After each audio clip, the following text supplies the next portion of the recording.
My child, stop everything. Yes, everything. Because this is not just another message. This is me, God, interrupting your scroll, invading your silence, and pulling you into a divine confrontation with purpose. I've been trying to reach you. I've whispered. I've stirred. I've shaken the very edges of your rest. And now I will not be quiet. The reason you can't sleep isn't random. It's revelation trying to break through. Don't click away. Don't dismiss this as coincidence. Watch. Stay, because what I'm about to speak carries the weight to shift your atmosphere, your season, your future. This isn't content. It's a divine summons. And if you ignore it, you'll miss a moment I carved out in eternity just for you. Stay till the very last word, because the final line might be the one that unlocks everything. My beloved, before your head even touched the pillow, I was already near, hovering in the stillness of your room, waiting for this moment of quiet, not to disturb your rest, but to awaken what slumber tried to suffocate. That restlessness you keep blaming on stress, on caffeine, on the circumstances you can't control, that's not chaos, child. That's me. That's your Father, your Creator, the lover of your soul reaching through the veil of fatigue to awaken the deep within you. You spent your days pushing forward, surviving the weight of expectation, noise, and performance. But when the world dims and the lights go out, there I am, gently tapping the edges of your spirit, whispering into the raw, exposed places you try to ignore. You ask me for rest, but I ask you for awareness. You seek silence to escape your thoughts, but I offer you silence to hear mine. That ache in your chest, that stirring that doesn't make sense. It's not a flaw. It's not failure. It's a divine signal, the sound of eternity knocking on the door of your now. There is an urgency in this hour that sleep cannot answer. What I am trying to plant inside you is too holy to be delivered while you're distracted, too weighty to be dropped into a mind full of yesterday's noise. So I stir you, not because I delight in your exhaustion, but because I've chosen this moment, this sacred night, to draw near with revelation you've long been praying for. You begged me to speak clearly, and so I've removed every other voice in this hour, even your own thoughts, until all that remains is the pulse of my presence. Can you feel it now? That sacred discomfort isn't punishment, it's placement. I'm positioning you to receive what you couldn't hear in daylight's commotion. The time-sensitive instructions I'm giving aren't for your ears alone. They're for your future, your lineage, your legacy. And I cannot afford for you to miss this. The moment you label as insomnia, I called intimacy. You are not being left out of rest. You are being called into revelation. I stir not to deprive you, but to awaken you. I will not let you sleep through the turning of a spiritual tide. This isn't irritation. This is impartation. Your name hath been spoken in the halls of heaven, and now I am here, not above you, not far from you, but beside your bed, waiting with a kind of love that shakes you awake so that you never again settle for a life lived half asleep. My beloved child, the tossing you've been doing under the covers, that isn't just restlessness. It's wrestling, and not with sleep, not with your body, not with your nerves. It's your spirit trying to make peace with what I am whispering through the static of your nightly silence. You've cried out for peace, begged for it like a desert cries for rain, yet it seems to slip through your fingers like mist. But listen to me, peace is not lost. It's not hiding from you. I've hidden it for you, tucked it inside my voice, woven it into the syllables I've been speaking through the hum of midnight. You want calm to come before clarity, but I say clarity will birth your calm. You've been pleading for stillness, but I am pleading for surrender. Your pillow cannot carry what only my presence can lift. A weight in your chest is not something to medicate or numb. It's something to translate. It's a holy language, a divine alarm. And until you press in and listen, really listen, peace will evade you, not because I am cruel, but because I am calling you deeper than comfort. I am calling you to encounter. You see, I didn't design peace as a passive feeling. I created it as a byproduct of divine alignment. When your spirit aligns with my voice, peace pours in like a flood. But outside of my voice, peace is counterfeit, temporary, fragile, and fleeting. That's why the distractions never last. The entertainment dulls but never heals. The scrolling soothes but never settles. You've been searching for peace in things that can only offer pause, not promise. But I have peace that flows like a river, not still water, but moving, rushing, active. And that peace is embedded in what I am saying right now. Not yesterday's word, not tomorrow's promise. Now, this moment, this sentence, this breath. Child, every time you turned over in bed hoping sleep would find you, it wasn't sleep that was absent. It was your spirit dodging the sound of my voice. I don't say that to shame you. I say it to awaken you. Because tonight, peace is not in the distance. It's in my voice. And my voice is closer than your next breath. Let me tell you a mystery, one you sensed but haven't fully grasped. My words are not just comfort, they are construction. When I speak, I build. I build strength where fear lived. I build vision where confusion sat. I build foundations in places you thought were shattered beyond repair. That's why I won't stop speaking, because I'm not done building. And I can't finish the foundation if you keep shutting your ears and calling it insomnia. I am not trying to take your rest. I am trying to give you real rest, rest that begins in revelation. Every word I speak is a hammer, a nail, a beam of light into the dark corners of your understanding. You want peace like a soft blanket. I'm offering peace like a divine blueprint. And you will only find it when you stop tossing and start listening.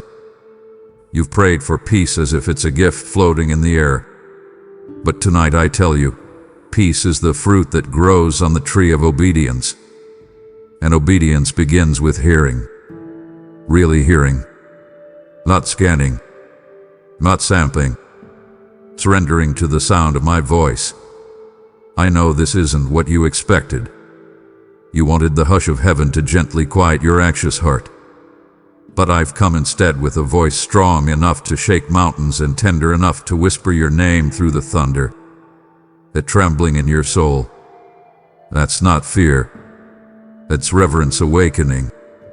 That's your spirit recognizing the holy frequency of a God who refuses to be muted. So I say again, stop looking for peace in your pillow. I've hidden it in my presence. And my presence is here, now, urgent, personal. I'm not calling you to perform. I'm not asking for perfect prayers. I'm asking you to hear. And in the hearing, the healing begins. Let my voice settle what your mind can't fix. Let my word do what your willpower failed to achieve. I am not playing hide and seek with your peace. I am placing it plainly before you, wrapped in the sound of this very moment. Hear me, child. Peace is not far. It's flowing from every syllable I speak. All you have to do is stay long enough to listen. Child, you keep blaming your sleeplessness on stress, on anxiety, on some storm you can't name. But what if I told you it's me? What if I revealed that every whisper brushing against your thoughts in the midnight hour is not your fear, it's my fire? Every pulse of urgency, every repeated sentence that won't stop echoing in your soul, it's not random. It's heaven breaking protocol. It's me crossing the boundary of your schedule to speak eternal strategy into your spirit. You've mistaken divine urgency for mental overactivity. But this is not overthinking. This is overshadowing. I'm overshadowing your mind with my voice, overshadow your timeline with my timing, overshadow your fear with my fire. You've cried out for breakthrough, but I must break through first. And I'm doing it through whispers. Not because I'm hiding, but because I want you close. Whispers require nearness. They don't work at a distance. And child, I want you close enough to feel the warmth of my breath on your soul. This is not the time to silence me with sleep routines and noise machines. This is the time to open your spirit like a window and let me rush in. I'm speaking in a rhythm that is faster than fear, louder than doubt, deeper than confusion. But you must recognize the sound. I'm not anxiety. I'm not chaos. I'm clarity dressed in disruption. I'm revelation clothed in repetition. That same thought that keeps circling, that's not torment. That's the trumpet of heaven calling your name again and again and again, because now is the moment. This is not a mental breakdown. This is a spiritual wake-up. You are not falling apart. You are being summoned. The friction you feel in your chest is not panic. It's me pushing through layers of lies you've lived under for far too long. I will not let you rest in false comfort. I will not let you drift in emotional sedation. You've asked for purpose. You've begged for clarity. And now I'm answering, not with a sermon, not with a sign, but with a still, small voice so relentless it refuses to let you sleep through destiny. Child, I am not like man. I do not speak casually. I do not repeat myself for sport. When I whisper, it's because I have something holy to deposit. And tonight, my whisper is weighted with a shift. A divine turn is taking place in your life, but it cannot be activated by passivity. It requires attention. Not someday. Now, this is not bedtime. This is battle time. I am not whispering to soothe you. I am whispering to summon you.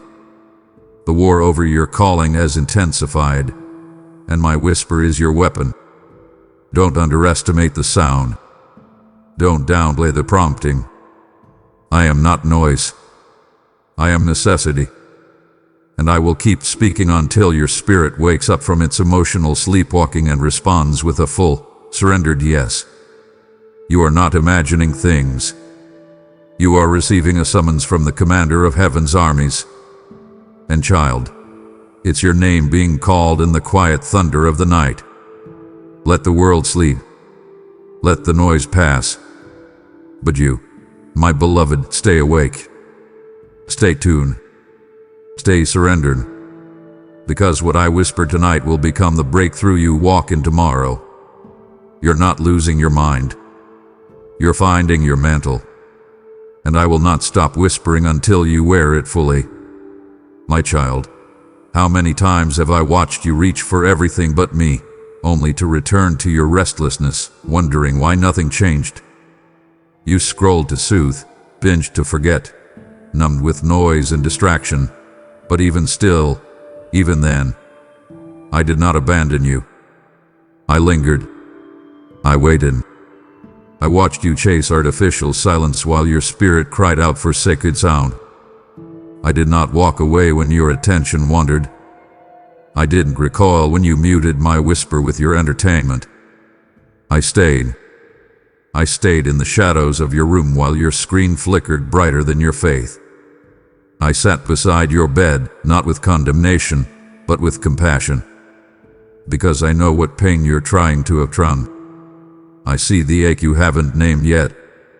I understand the longing you try to drown with busyness, noise, and mindless motion. I've been patient, divinely patient, waiting for your soul to finally recognize that distraction doesn't deliver. It delays. It dulls. It devours what I intended to awaken. But tonight is different. This moment is not like the others. This hour carries a holy interruption, a divine disruption. I've waited, yes. I've watched, yes. But now, child, now I intervene. And I will not let you miss it. This is not coincidence. This is collision, your timeline crashing into my appointment. Heaven has scheduled this meeting, and I'm not interested in rescheduling it for your convenience. I love you too much to let comfort continue to cancel your calling. This moment isn't negotiable. I will not let you scroll past this sacred second like it's another fleeting thought. I have delayed movements in realms unseen just to bring you to this intersection of surrender. Because what's at stake now is greater than what you understand. This is not about a better night's sleep. This is about an unshakable shift in your spirit. You asked me to break the cycle. So I'm breaking in, not with thunder, but with tenderness wrapped in urgency. You don't realize it yet, but everything around you has been paused by my hand. The silence you feel isn't emptiness, it's divine suspension. Time itself is holding its breath because your obedience in this moment carries weight in eternity. This isn't just another night. This is a night heaven is watching. Angels are standing still. The winds of destiny are shifting. I am breathing clarity into your confusion, but I cannot do it while you're busy numbing what I want to heal. Distraction is not your friend. It is a disguised detour. It seems harmless. It feels normal. But it is robbing you of what only my spirit can deposit. So I'm here now, and I'm not speaking gently because I'm desperate. I'm speaking with fire because I'm intentional. What I'm saying to you cannot be absorbed while multitasking. I need your full gaze. I need your full yes. I need your full stop. I know you've been afraid to be still. I know the quiet exposes things you'd rather not feel. But listen to me. It's in that exposure that I do my deepest work. I do not need your perfect attention. I need your surrendered heart. I am not pushing you for performance. I am pursuing you for purpose. And that purpose can no longer sit on pause. So yes, I've been patient. I've watched the distractions stack like walls around your soul. But I'm tearing them down tonight. And when the walls fall, don't panic. Let them collapse. Because what you'll hear in the rubble will be my voice. Clear, unmistakable, undeniable. I'm speaking not to shame you, but to shake you, to pull you from the shallow waters of survival and plant you in the deep well of destiny. This is your wake-up call, and I won't let you miss it. My child, the reason you can't sleep isn't because you've done something wrong. It's because I'm doing something right. I am pulling you from the patterns you've grown comfortable with, the cycles you keep circling, the plans you've built without my blueprint. I've watched you replay scenarios in your mind, over and over, like an anxious rehearsal for a life you were never meant to perform in your own strength. You plan. You predict. You press. And still, peace slips through your fingers like sand.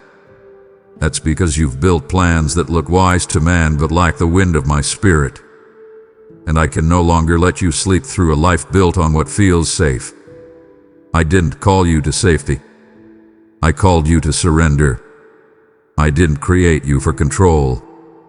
I created you for co-laboring with me. And child, I can't bless plans I didn't breathe into. That's why I'm shaking the ground under your ideas.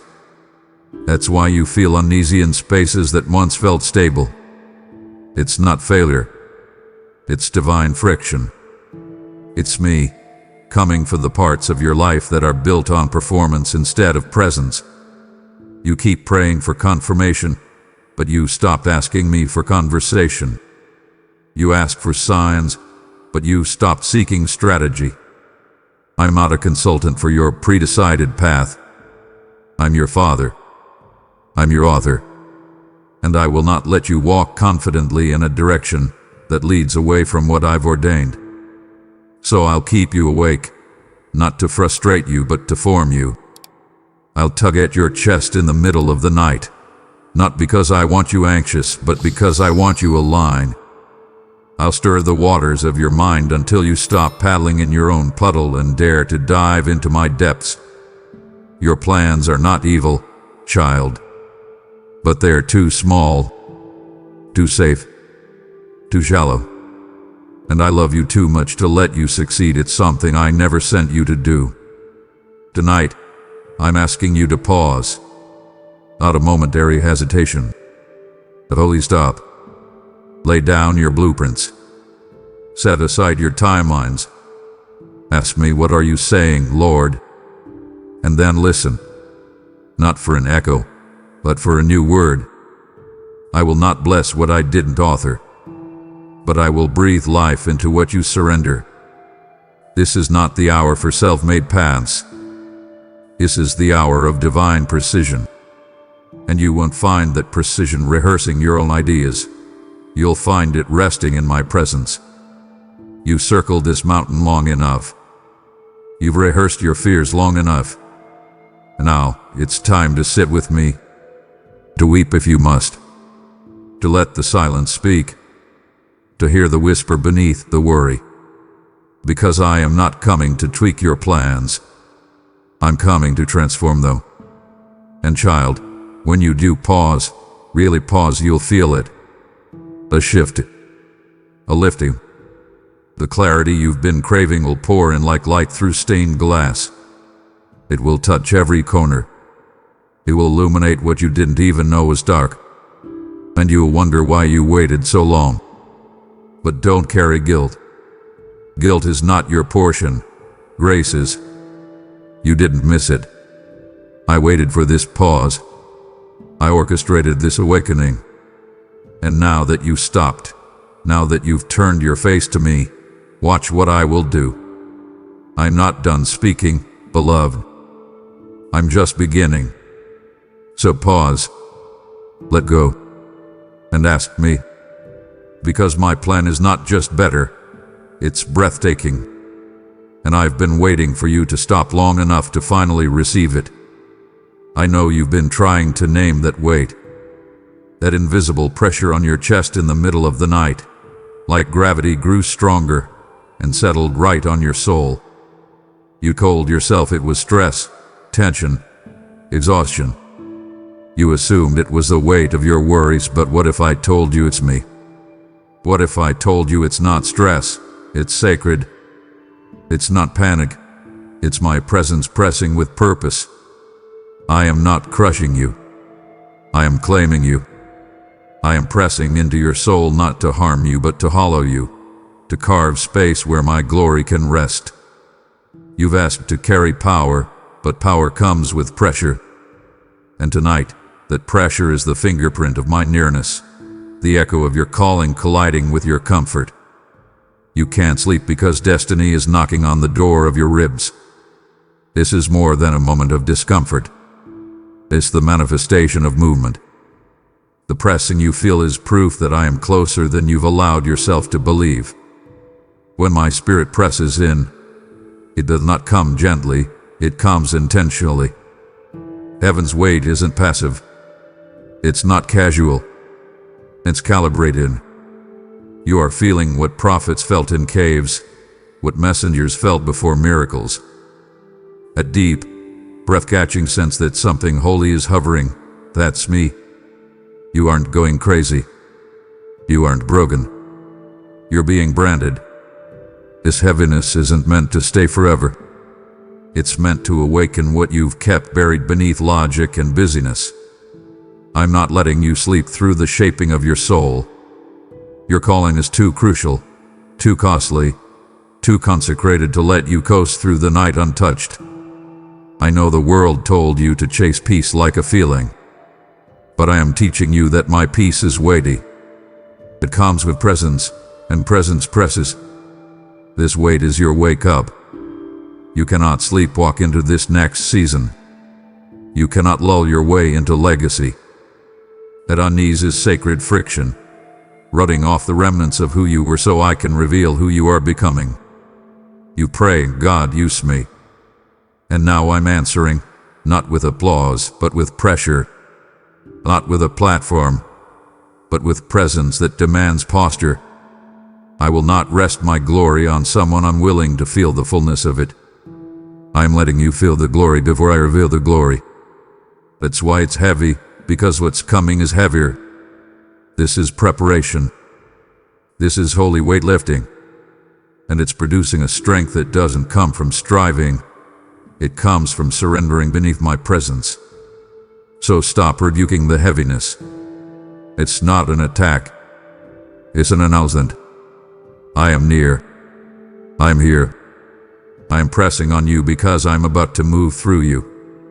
And once you recognize this weight as my whisper in bodily form, everything changes. You'll stop resisting and start receiving. You'll stop calling it pressure and start calling it power.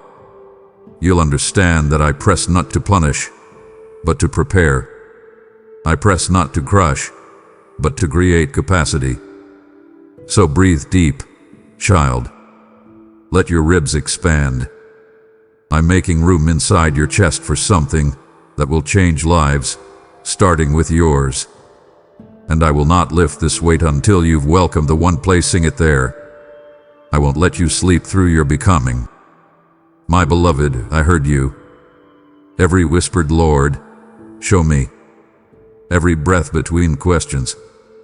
Every tear-soaked prayer for a clear sign, a clear path, a clear word. I heard it, and I answered, not in ways you expected, but in ways you couldn't ignore. You wanted clarity wrapped in comfort, but I bring clarity wrapped in conviction. Not to harm you, but to hone you. You see, true clarity doesn't float down like feathers. It cuts like a sword.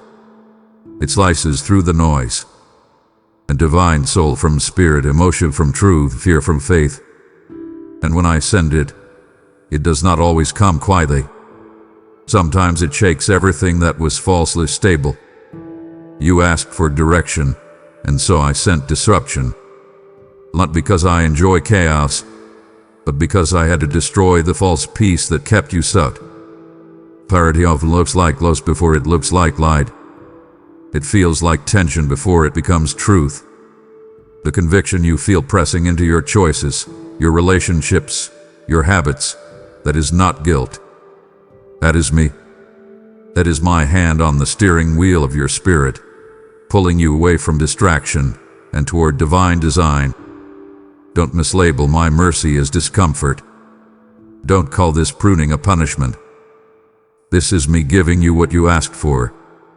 You said, lead me, Lord, and so I am. And my leading doesn't always look like open doors. Sometimes it looks like closed ones. Sometimes it looks like knots in your stomach when you try to move in a direction I never authored. Sometimes it feels like confusion, but child, confusion is what happens when your heart wants what your spirit knows is not from me. Let me speak clearly. The tension you feel is not confusion, it's correction. Not a slap on the wrist, but a pull of the heart. You've grown used to hearing me in the thunder, in the obvious, in the miraculous. But I'm teaching you how to hear me in the tension, in the holy resistance that keeps you from rushing into ruin. I'm teaching you how to follow the peace that doesn't feel like pleasure. I'm teaching you how to obey when obedience costs you your comfort. Because clarity that only works in comfort isn't clarity, it's convenience. And I'm not calling you to convenience. I'm calling you to consecration. And clarity is my mercy carving away what you would have settled for, to make room for what I've actually prepared. So yes, clarity is here. It just came dressed in tension. It came dressed in a new awareness, in a discomfort you can't name, in a voice that won't go silent no matter how much you distract yourself. Don't run from it. Lean in. Ask me, what are you saying, Lord? And I will respond. Because clarity is not just a map, it's a mirror. And I'm holding it up to you now, showing you not just where to go, but who you are. I won't shout above your distractions. I'll whisper beneath your excuses until your spirit finally says, yes, Lord, even in this. Especially in this. You asked for clarity, child. This is clarity. It just didn't come on a sunny day. It came in the stretch, in the pull, in the divine discomfort that refuses to let you stay the same. My child, how many nights have you laid in the dark, begging for a sound, for a sign, for something that would tell you I was near? You assume my silence was absence. You assume my quiet was disinterest. But what you didn't realize was that even in the stillness, I was speaking, with volume that shakes eternity. The silence wasn't empty. It was echoing. Every moment you felt like nothing was being said, I was saying everything. Not with noise, but with nudges. Not with volume, but with velocity. The reason sleep fled you wasn't random. The reason your mind wouldn't settle wasn't weakness. It was awakening. I was turning your restlessness into a revelation. And while you were waiting for me to speak through thunder, I was whispering through the rhythm of your own breath, through the ache in your chest, through the question that wouldn't leave your spirit alone. That wasn't just your own voice. That was mine, amplified in longing. You thought I had gone silent because nothing was changing. But I was never silent. I was surrounding you. I was teaching your spirit how to recognize my voice without all the extras. Without the performance. Without the props. You've become accustomed to equating my presence with external signs. But I've been drawing you into the deeper dimension, where my silence is not stillness but summoning. I was calling you beyond what your ears could catch into what only your heart could comprehend. My voice was in every delayed answer. My breath was in every sleepless hour. The echo of my strategy was in every room you sat in, thinking no one saw. I wasn't quiet because I had nothing to say. I was quiet because you needed to learn how to lean in. I wanted you to want me, not just my answers. And now, that hunger is being met with holy volume. The shaking in your soul wasn't from fear, it was from friction. The grinding of who you thought I was against who I've actually always been. You thought I only spoke through dramatic encounters. But I've been speaking in the dull ache that kept you awake. I've been declaring destiny through every breathless moment you tried to ignore. I've been shouting through stillness, not with sound waves, but with soul waves. The kind of sound only the spirit can hear. And now that you're paying attention, now that the noise of your expectations has dimmed, you can finally hear it. I never stopped speaking. Not once. Even when you cried into your pillow and felt nothing respond, I was holding the silence like a sacred scroll, waiting for the moment your maturity could handle the message. So don't curse the silence anymore. Don't interpret my quiet as distance. It's not a void. It's a voice. A different kind. A deeper kind. A deliberate kind. You asked me to shake your world, and so I did. Not with a storm, but with stillness. Not with a crash, but with calling. I shook the slumber from your soul, not by shouting over the crowd, but by whispering in the lonely dark. And child, now that you're awake, now that your ears are open, now that your heart is postured to listen, I will not hold back. I am speaking, and I am not done. This is the sound that shapes destinies. This is the silence that speaks louder than screams. And this is where your soul truly begins to hear. My child, you felt it. A rhythm that doesn't leave. That phrase that plays like a broken record in your mind. That one truth. That one instruction. That one unshakable sense of do not ignore this. You've tried to brush it off as overthinking. You've blamed your fatigue, your emotions, your worries. But that repeating sound in your spirit, that internal echo that grows louder every time you try to silence it, it's not a tormentor. It's me. It's my trumpet, not made of brass but breath, not sounding from a stage but from your chest. I've been calling your name in the only language your tired soul still responds to: urgency. Heaven's trumpet is not always dramatic. Sometimes it sounds like insomnia. Sometimes it sounds like the sentence you read that won't leave your heart. Sometimes it sounds like your own voice, asking the same question over and over. But beneath all of it, I am. I am the one stirring the waters of your mind, the one sending sound waves through the depths of your memory, the one singing the same note until it breaks the chains you didn't know were there. That isn't obsession. That's orchestration. That's divine design. I'm not trying to frustrate you. I'm trying to focus you. When I repeat myself, it's because I've marked the message. And child, this one is marked. I'm not just calling you. I'm summoning you. Because the time has come for your ears to hear what your spirit has carried all along. You thought the urgency was pressure, but it's promise. You thought the echo was confusion, but it's confirmation. The urgency is not from you. It's for you. And I've let it grow louder, not to torment, but to tenderize. Because your heart, once thick with distraction, has become tender again, ready again, responsive again. And so the trumpet sounds, over and over, until you don't just hear it, you respond to it. And when you do, when you pause long enough to admit that it's me, I will turn that echo into evidence. That thought will become a strategy. That pull will become a path. That burden will become a breakthrough. Because my voice does not return void. It does not echo for the sake of noise. It echoes until it erupts. So don't push it away. Don't drown it with distraction. Don't call it crazy. It's the call you were born to answer. The call I've been preparing since before time knew your name. This is the trumpet of heaven, child.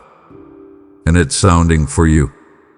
Not just once, not just twice, but over and over and over, until you finally realize I've been calling all along. And now, my child, as I keep you awake to shift your destiny, will you help awaken someone else's? The fire I've lit in you tonight is not meant to flicker alone. Just as I stirred you in the night, there are others crying out in the dark, waiting for a word, a lifeline, a spark. When you give, you are sowing not into content, but into harvest. You are pouring oil onto altars I'm raising across nations. How beautiful are the feet of those who bring good news. And you are those feet when you support this work. Romans 10:15. I am the Lord who sees the seed and multiplies it. When you give, I will bless it, 30, 60, even 100-fold, for I will never forget the ones who fund my voice. Go now, give as I lead, through Super Thanks, membership, or PayPal, and let your offering become a key that unlocks someone else's midnight awakening. My beloved, I know how tightly you've been holding your breath, waiting for a feeling to fall on you like permission, a peace that would make the risk feel safe, the calling feel convenient, the next step feel manageable. But child, let me say this as clearly as thunder wrapped in mercy. The peace you've been waiting for isn't coming before you move. It's been planted inside the movement itself. You keep looking for peace as a condition, when I've authored it as a consequence. You say, I'll go when I feel peace, but I say, you'll feel peace when you go. Because peace is not your green light, obedience is. You keep praying for me to confirm what I already commanded. And so now, I must confront what you've been calling discernment, when it's really just delay disguised as wisdom. The peace you long for does not sit in the chair of hesitation. It lives in the atmosphere of alignment. You won't find it wrapped in comfort or delivered in clarity before you obey. You will find it in motion, in steps taken in faith, in trust exercised even when logic disagrees. I never told you to wait until everything made sense. I told you to follow me. And I made you a promise, not of a smooth path, but of a faithful presence. You see, peace is not the absence of uncertainty. Peace is the presence of me in the middle of it. You've been paralyzed waiting for everything around you to feel calm before you move, but I've created you to carry calm into the storm. Peace isn't passive. It's powerful. It walks through walls of fear and says, "Nevertheless, I go." There are times when my spirit does bring stillness before you move, but that's not this moment.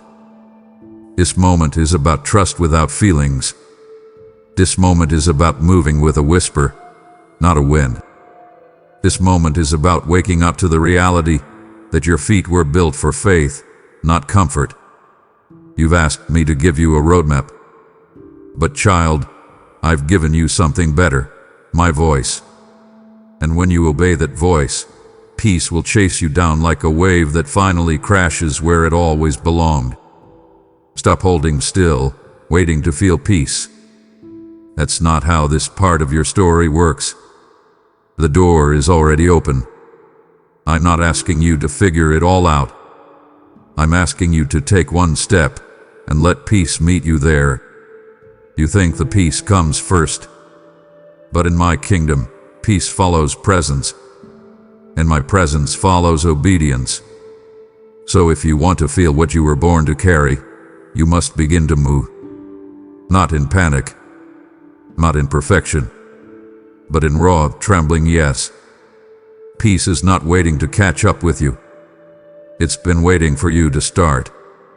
And when you do, when you finally step out of the fog of indecision, you'll feel it, not a fleeting comfort, but a settling glory.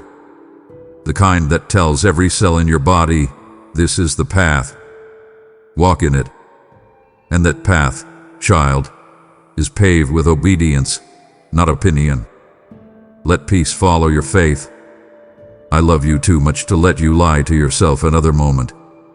I've watched you call it waiting on confirmation, when what you're really doing is stalling out of fear. I've heard you say, "I'm just being cautious," when your spirit is trembling under the weight of divine disobedience. I'm not speaking this to shame you. I'm speaking it to shake you.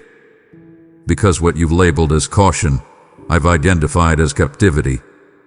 And it's time to expose the masquerade. That mask of spiritual-sounding language, that disguise that keeps you from stepping into the deep. I see right through it. And tonight, I'm tearing it off with love as fierce as fire. You think you're being wise. But child, wisdom and fear may wear similar robes, but they walk different paths. Wisdom partners with me. Fear questions me. Wisdom waits with me. Fear waits to avoid me. Wisdom is patient in process, but fear is paralyzed in decision. And I didn't call you to paralysis. I called you to partnership.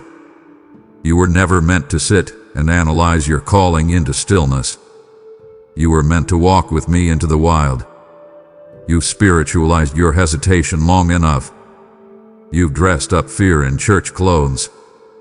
You've baptized disobedience in words like "I just need another sign." But here's your sign, this word, this moment, this fire inside your ribs right now. That's me. I've waited patiently.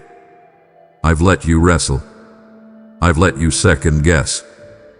But now, I'm drawing a holy line in the sand. It's time to move, and I will not let fear speak louder than faith in your life anymore. You've asked me for next steps. But child, I cannot give you next steps if you refuse the first ones. I'm not mad at you, I'm mad about you. Mad enough to shatter every false voice that told you you'd fail if you tried. Mad enough to burn away the lies that whispered you weren't ready. Mad enough to rip the mask off fear and call it what it really is, a thief. It's been stealing your momentum, your miracles, your maturity. And I will not let it steal one more moment. You don't need another confirmation. You don't need another closed door to finally trust the open one. You need courage. And child, I've already put it in you. It's been buried beneath the rubble of rehearsed failure and remembered pain. But tonight, I'm resurrecting it. I'm placing my hand on your chest and breathing boldness into your bones. And when the mask of fear falls and the truth is exposed, you'll see. The only thing standing between you and the miracle was a voice that wasn't mine. Let it fall.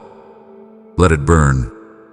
And let me lead you where hesitation dies and destiny begins. Because this next chapter, it won't be written in fear's ink. It will be signed in the bold strokes of obedience. And child, the page is already turning. My child, how could I ever punish the one I love? Do you really think I would rattle your soul just to watch you suffer? No, my beloved. The shaking you feel isn't wrath. It's rescue. You keep asking, why can't I sleep? Why won't this ache lift? And I whisper back, because this moment is sacred, and I refuse to let you sleep through it. You have no idea how much had been arranged in the unseen, how many heavenly hands have moved in your favor, how many divine interruptions have been scheduled, just to get you to this moment of awareness. I've been gentle. I've been patient. But now, child, the time is too critical. The shift is too close. And your destiny is too important for me to let you coast into the next chapter half awake. You think you're losing rest. But in truth, I'm giving you revelation. Because what's coming next requires a clarity that doesn't live in comfort. It lives in consecration. You are being called into a moment that will mark your timeline. A moment where everything pivots. Not with fireworks, but with a yes. A quiet, trembling, midnight yes. And that yes, that posture of your heart that finally surrenders, is what I've been waiting for. It's what all of heaven had been waiting for. You've asked for breakthrough, and I am delivering it. But I cannot allow you to miss the door just because it opened at 3 a.m. instead of 3 p.m. I move outside your schedules. I operate outside your routines. And tonight, I am moving, because your heart is finally still enough to notice. You don't yet see how close you are to the edge of transformation. You feel tired, stretched, undone. But what you're feeling is the breaking of the shell around your old life. And I will not let you slip back into it. That shell cannot hold what I'm pouring into you now. That sleep cannot cover what I'm uncovering in you now. I'm waking you, not because I need your performance, but because I desire your presence. I want your undistracted yes. The yes that comes not from obligation, but from recognition. Recognition that this moment is holy, and it requires your full attention. You don't have to strive. You don't have to manufacture anything. But you do have to stay awake. Wake to me. Wake to my timing. Wake to the whisper that sounds like your own heartbeat pulsing with heaven's rhythm. So no, this isn't punishment. This is protection. Protection from drifting. Protection from missing the instructions I'm downloading even now. Every second you've been kept awake, I've been drawing near. Every sigh, every toss, every deep breath you didn't know was prayer. I've been listening. You're not just awake. You're being awakened. And when this moment passes, you'll understand. I didn't steal your rest. I spared your future. I didn't disturb your night. I delivered your next season. And my love for you is so fierce, so unstoppable, so unrelenting, that I will shake heaven and earth to make sure you do not miss it. Because you, my beloved, were born for this moment, and I refuse to let it pass you by. My child, if only you knew how many answers I've tucked inside the discomfort you keep rebuking. You cry out to me, "Speak, Lord," and then turn out the volume on everything else when I begin to answer. You ask me for signs, for confirmation, for wisdom, and then you dismiss the ache, the tension, the unease I sent as divine delivery. You see, you expected answers to come wrapped in peace and polish, but I often send them wrapped in restlessness, because restlessness shakes you loose from routines that have numbed your discernment. I can't drop heaven's instructions into a heart dulled by autopilot. So I stir, I provoke, I rattle the cage of comfort until the walls start to tremble. Not to harm you, but to awaken you to the answers already surrounding you. The restlessness you've been fighting isn't a barrier, it's a bridge. Every time your chest tightens at the thought of staying where you are, that's me. Every time your thoughts race with questions that won't leave you alone, that's not chaos, it's clarity chasing you down. You've mistaken my urgency for instability. But it's not instability, it's intentionality. I sent restlessness because your spirit was falling asleep under the weight of predictable patterns. You can't step into revelation while you're dancing with denial. So I placed my hand on your heart, pressed down ever so slightly, and whispered, "Pay attention." And instead of listening, you tried to numb the noise. But child, that noise was the frequency of my voice calling you into a deeper dimension of knowing. I don't just want to answer your questions. I want to transform the way you ask them. You keep coming to me with, "Should I stay or go? Is this right or wrong? Will it work out or not?" And I'm answering, not in yes or no terms, but in movements of the spirit. I'm answering in that moment where the thing you used to enjoy no longer fits. I'm answering in that conversation you can't forget.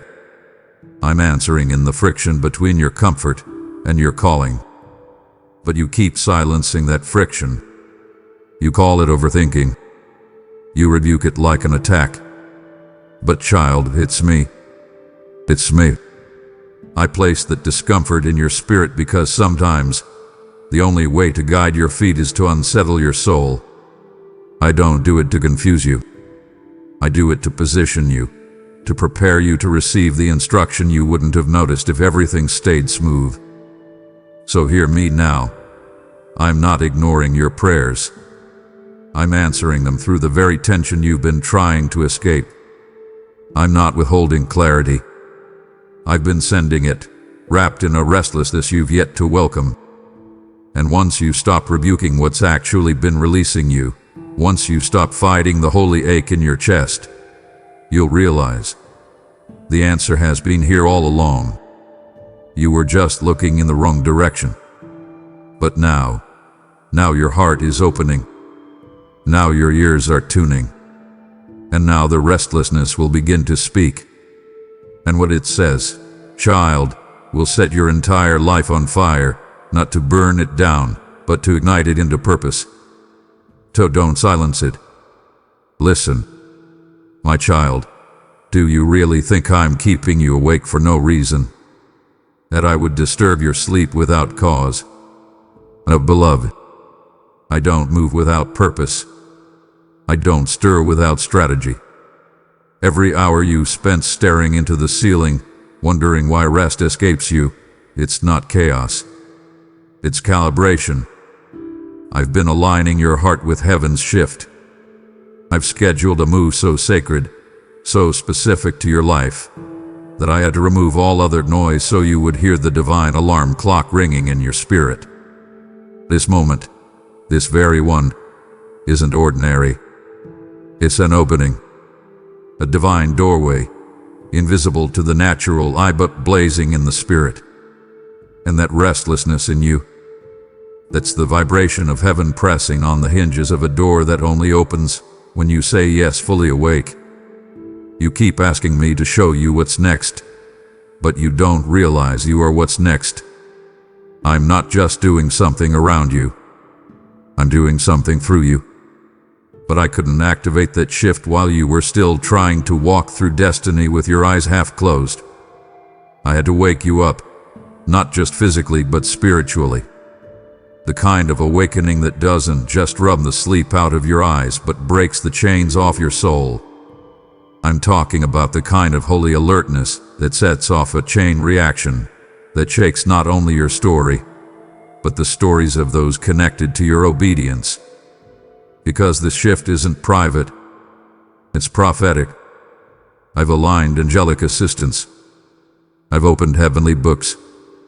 I've been holding this moment on standby, waiting for your spirit to fully awaken.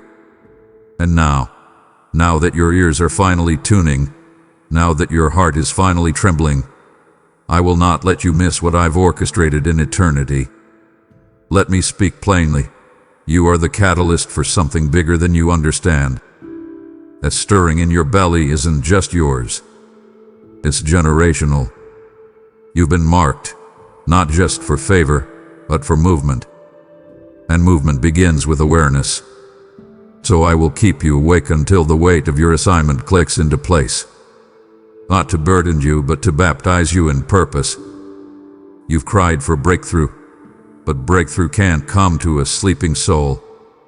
I have to activate the part of you that's been dormant, the part that carries fire, not just faith. The part that speaks when others stay silent. The part that sees when others choose blindness. You were never meant to blend in. You were never meant to slumber through spiritual seasons. You were born for wakefulness. So no, I'm not letting you sleep yet. Because the shift is here. And you, my beloved, are the sound that triggers it. You're the trumpet blast in flesh. You're the intercession wrapped in skin. You're the yes that moves mountains and opens atmospheres. And I will not let this hour pass without your soul fully engaged. So wake up, not just in your body but in your being. Heaven had been waiting. Now the shift begins. My child, do you hear me now?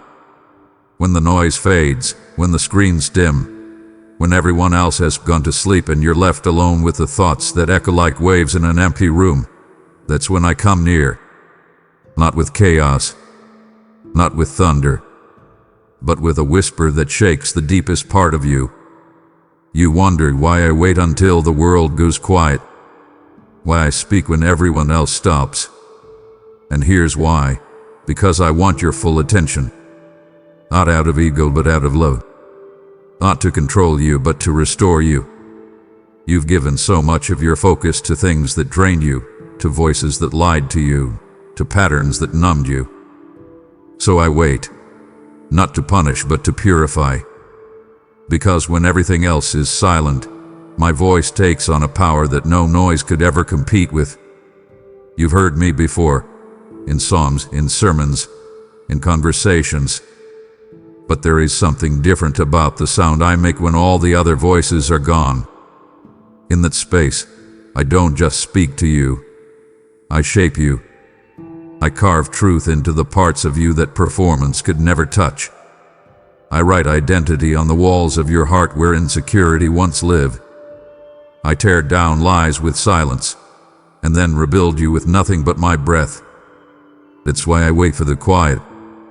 Because in the quiet, you are vulnerable. In the quiet, you are real. You're not pretending. You're not busy. You're not distracted. You're present. And it's in that raw, stripped down place that I do my most precise work. I whisper because you're finally close enough to hear it. And child, you are close. Closer than you think. Closer than you've ever been. That very ache you feel, that holy homesickness that visits you in the late hours, that's proof that you're near, that you're awake, that your spirit is hungry again. And I meet hunger with heaven. I meet longing with languid. So don't despise the silence anymore. Don't try to fill it. Don't run from it. Sit in it. Let it saturate you. Let the stillness strip away the noise you didn't know was suffocating your soul. I did call you to perform in my presence. I called you to hear me. And I speak best when you're no longer trying to impress me, just trying to be with me.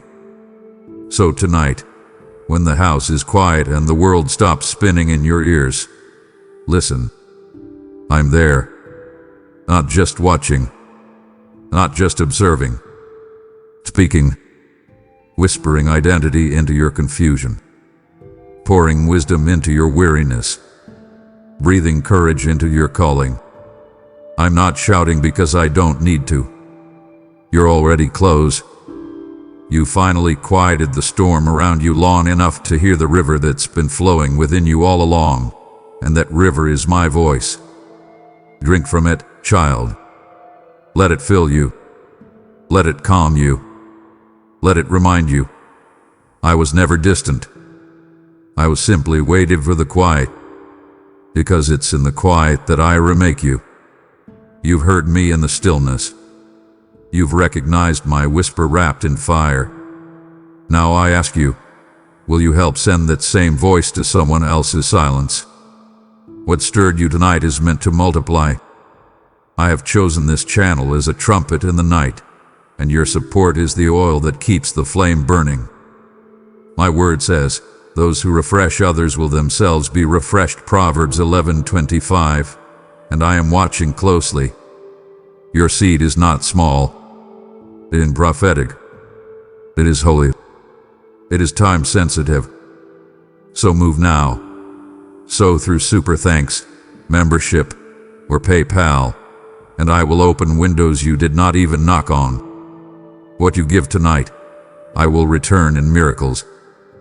My beloved child, how familiar you've become with the empty echo of midday fatigue, the kind that no coffee can cure nor calm can quiet.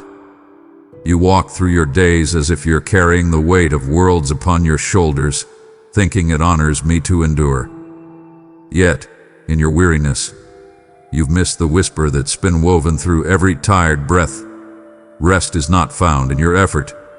It's released in my embrace. I see that you've trained yourself to run on fumes, substituting my rest with routines, hoping busyness will mask the ache of needing me. But I won't let you sleep walking through your calling any longer. So I interrupt. Not to punish, but to rescue. To break the cycle of expected exhaustion, yes, and to invite you into a deeper rest that life cannot offer. Feel the tension wrapped around your ribs. The heaviness that says goiter to rest. That is the lifeline I've cast to draw you into deeper awareness, into a rest I've been longing to pour into you. You see, I am not against your worship. I am against the rhythms that worship your doing. Running on fumes reveals more than how much you've carried. It shows how far your spirit has drifted from me. I do not condemn your weariness. I understand it. Come, lean against my heart. I will show you there is liberation beyond your striving. I am not asking you to stop, only to pause. To recognize that this moment of interruption, this burning unease, is not random. It is a divine lever lifting the lid off confusion and exhaustion so that peace may flood in. There is a deeper rest than sleep can give, a rest that heals long past your own doing, a rest that awakens hope buried under nightly demands. Until now, you've been settling for survival, but I yearn to resurrect your spirit. I am breaking into the routine, into your tired mind, into your restless cycle, not to punish productivity, but to realign purpose. For my rest is not a retreat from call. It is the power behind your call. Running on fumes might feel holy in your mind because sacrifice has been romanticized. But child, there is a fiercer holiness in surrender. In saying, Father, I am tired. Remember that your strength springs not from your strength but from resting in mine. So don't apologize for the fatigue. Don't scroll past this interruption as if it's a glitch in your schedule. This is my intercession. You are not failing. You are finally noticing. You are not weak, you are waking. And this is the moment where I meet with greater glory than ever before. It starts with accepting the interruption. Let the rest come, not as respite from pressure, but as the ground from which your calling springs anew. My precious one, the weight you feel in the stillness, you know it. The pull deeper within your soul that whispers, this is not a drill. Pay attention now. I need your attention, fully, not tomorrow, not once the world settles, not after the next emergency fades. This is an urgent dispatch from heaven, and the moment is bleeding urgency. The window I've carved out in this season is not infinite. It's narrow, sacred, and glitching if you try to delay. Divine timing cannot be extended with excuses. Every second that passes while your heart wanders is a moment heaven waits. Stop waiting. This is not the time for some days. This is the divine day. The turning point. The window that must not close before your yes. I know you've rehearsed your schedule, aligned it purposely, thinking controlled equals clarity. But clarity does not wait for convenience. It waits for surrender. I'm not asking for your whole debt, I'm asking for this moment. A fully devoted, unfiltered moment. Because in this pause, I compress time. I usher in revelation. I invite you into breakthrough. And every second you hold back, you postpone the miracle that could have been delivered already. So I'm pressing in, not to pressure you, but to ignite you. Because there is a destiny at the door, and I'm standing behind it with a revelation that will shift your entire trajectory. But if you wait for tomorrow, tomorrow may already have missed you. Let your heart feel the narrowing, not as constriction, but as focus. Imagine this window is a laser, piercing through the layers of distraction you've worn like armor. You've built walls of good intentions and legitimate reasons. This is not about invalidating those things. I honor your responsibilities, but I also honor your assignment. And my assignment will not be intimidated by someday. It's time sensitive because your obedience will unlock sovereignty in your sphere. Your attention now opens doors across seasons. Your yes today animates the vision that tomorrow waited. Every prophetic text you've ever received, every dream, every nudge, it's all colliding in this narrow hour, and I need you awake.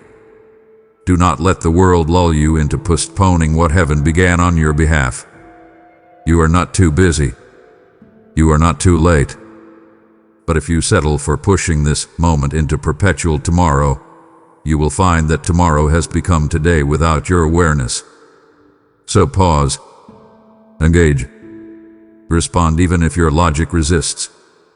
Because this is time sensitive for your soul's sake. I am not coming too early. I am not coming too late. I'm precisely on time.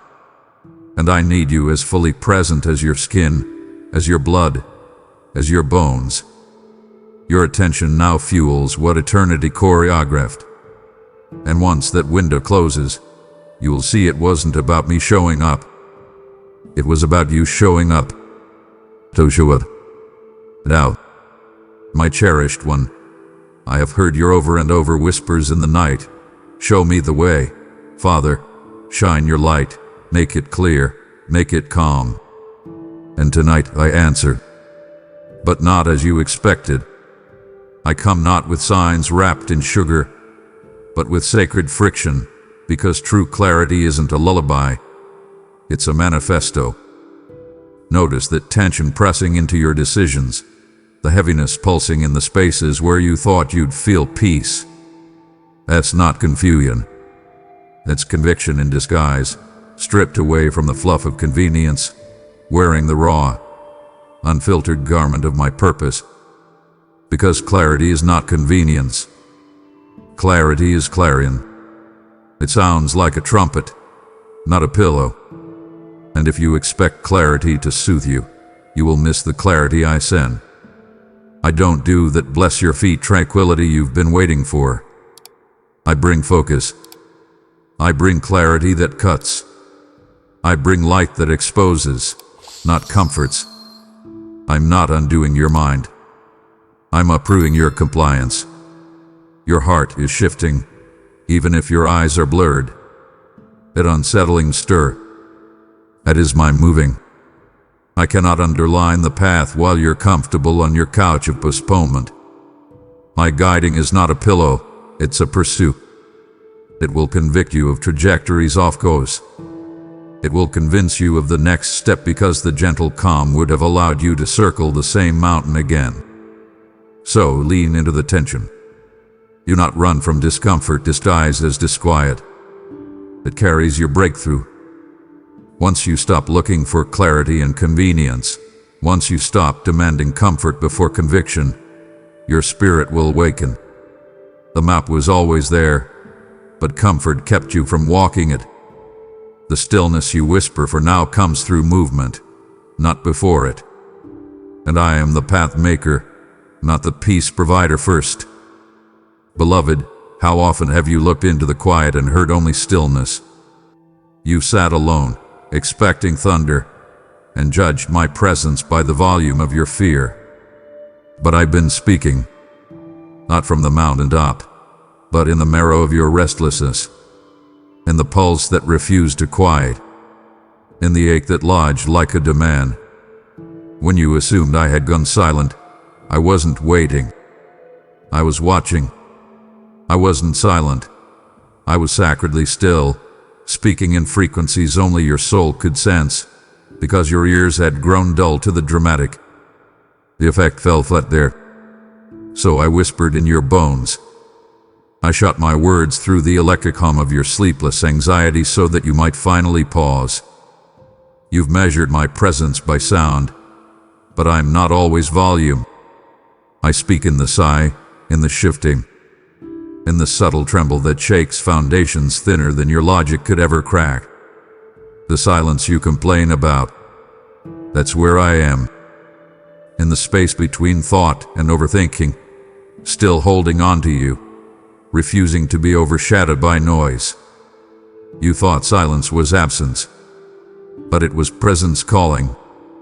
You thought no answer meant no interest, but I was patient, waiting for a soul quiet enough to truly hear, because the drama you expected would have drowned out my breath. This tender, trembling devotion that woke you at 3 a.m. was not a trap, it was true communication. And now, as you finally read what just came, can you feel it? I didn't stop speaking.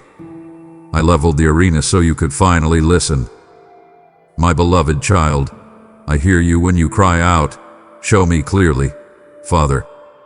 You yearn for signs wrapped in velvet, soft answers that soothe your anxious heart. Yet tonight I speak to you not in softness but in the tension between fear and faith. Clarity I bring does not always float gently to your mind. Sometimes it lands hard on your heart, pressing out the walls of logic you've built to keep me at a distance. You thought clarity would come in calm, serene answers, smooth paths, peaceful rest. But often, clarity arrives as a crossroad, an invitation wrapped in conviction. It is the razor edge of choosing what I want, not merely what feels right or convenient. Feel that tension stirring within you, that painful stretch in your gut. That's not confusion. That's my conviction. Not condemnation, but a holy direction pulsing through your spirit. It's designed to disturb the apathy, to dislodge your comfort, to call you into clarity, not for the sake of precision, but for the sake of transformation. You see, comfort cultivates passivity. Peace that comes too easily rarely holds, but conviction carries weight. So when clarity makes your bones tremble, Don't recoil and label it as chaos. Lean into it. It is the whisper of my voice behind the noise. It doesn't always come with flash and thunder. Sometimes it arrives as the sharpening tension inside you that says, "This is the way. Do not drift." You've been sitting in the safe zone, waiting for confirmation when what you truly need is confrontation with truth. Confirmation might soothe your doubt, but conviction aligns your destiny. You've asked for direction, but I'm giving you definition. It is not about adjusting your route, it's about aligning your compass. Comfort would let you circle the same mountain again. Conviction moves you to climb it. Let my tension break the patterns, knock the blinders off, and deliver you into a clarity that is sacred enough to shape your future. This is not failure. It's the fire of formation entrusted to your heart. Embrace it. Hear it. Let him become your compass. My precious one, you've stared into the quiet and mistaken my silence for absence. You wondered if I had whispered once, then vanished. But I didn't vanish. I moved into the stillness, into the restless hours, bathing you in the hush where no one else could speak. In those unguarded moments when your thoughts raced and your chest heaved with unanswered questions, I was shouting in spiritual frequency, kingdom frequency. And not through crashing noise, but through persistent whisper vibrating in your marrow, trembling to awaken the slumbering purpose inside you. You were waiting for thunder, for visions, for audible declarations. But I designed the wake-up call to be subtler. You see, thunder can rattle your eardrums, but silence, when rains deep enough, breaks your heart open. I was not silent. I was sacred sound, speaking in the hiss beneath the hum of your anxiety, in the ache that couldn't be named or calmed. Your mind called it insomnia, but your spirit recognized it before it broke fully awake. That's because inside that silence is my heartbeat, a resonance that doesn't rest until your spirit answers, "Yes, Lord, I hear you." Don't judge the silence anymore. It is the veil being drawn back, the hush of reunion, the space where my intimate voice no longer competes with the world, but resonates in the echo of your soul's longing. You thought I wasn't speaking, but I haven't stopped. I was reshaping your hearing, widening your spiritual frequency so you could finally receive my voice, not in the flash, but in the fidelity of the quiet. You are awake now, or waking, and I will continue to speak as long as it takes, through stillness, through perseverance, through the sacred hush that only the deeply listening heart can understand. Beloved child, ask yourself, why do I stir you now? Not to punish your plans or to fuel your fear. And oh, my intention is far more tender, far more urgent. I love you too deeply to let you miss the turning of your season. I am not here to disrupt. I am here to deliver. That ache that tightens your chest and pulls at your thoughts, that's not condemnation. It's consecration. I refuse to let you drift through what I've ordained for your designation. You think insomnia is your enemy, but I say it's a vessel, carrying revelation in the form of sacred disturbance. I am not stealing your sleep. I'm orchestrating awakening. Remember the moments when breakthrough slipped just beyond your reach, sweet enough to tempt, but distant enough to evade. Those were not coincidences. They were divine pauses, orchestrated whispers of not yet. But now, my child, that pause has ended. That window of mercy is closing. I will not allow you to click snooze on destiny. Your life has been on the cusp of a shift for longer than you know, and I cracked the hour, turning the opportunity into an eruption of grace. I won't let routine cloak revelation. My love is too intense to let you sleep through my unfolding miracle in you. This moment is more essential than your comprehension. I will not spare your rest. though I would if your timing aligned with your understanding. But I will wake your spirit through the quiet reckoning of your night, because the destiny assigned to you is not compatible with comfort. It will not flourish in the fields of familiarity nor find footing in the soil of your safe. It needs you fully awake, fully aware, fully surrendered. It's stirring in your bones. It's holy fire waiting to ignite. Don't settle for strong coffee and weak prayers. This disturbance is my alarm, calling you into a narrative far greater than your own making. Do not mistake what's breaking you for what's making you. Your night is not an enemy, but your gateway. Every whisper, every dart of doubt, every restless moment is there to shake off what no longer belongs. And when you finally say, "Yes, Lord," even if I don't have peace, I'll step forward.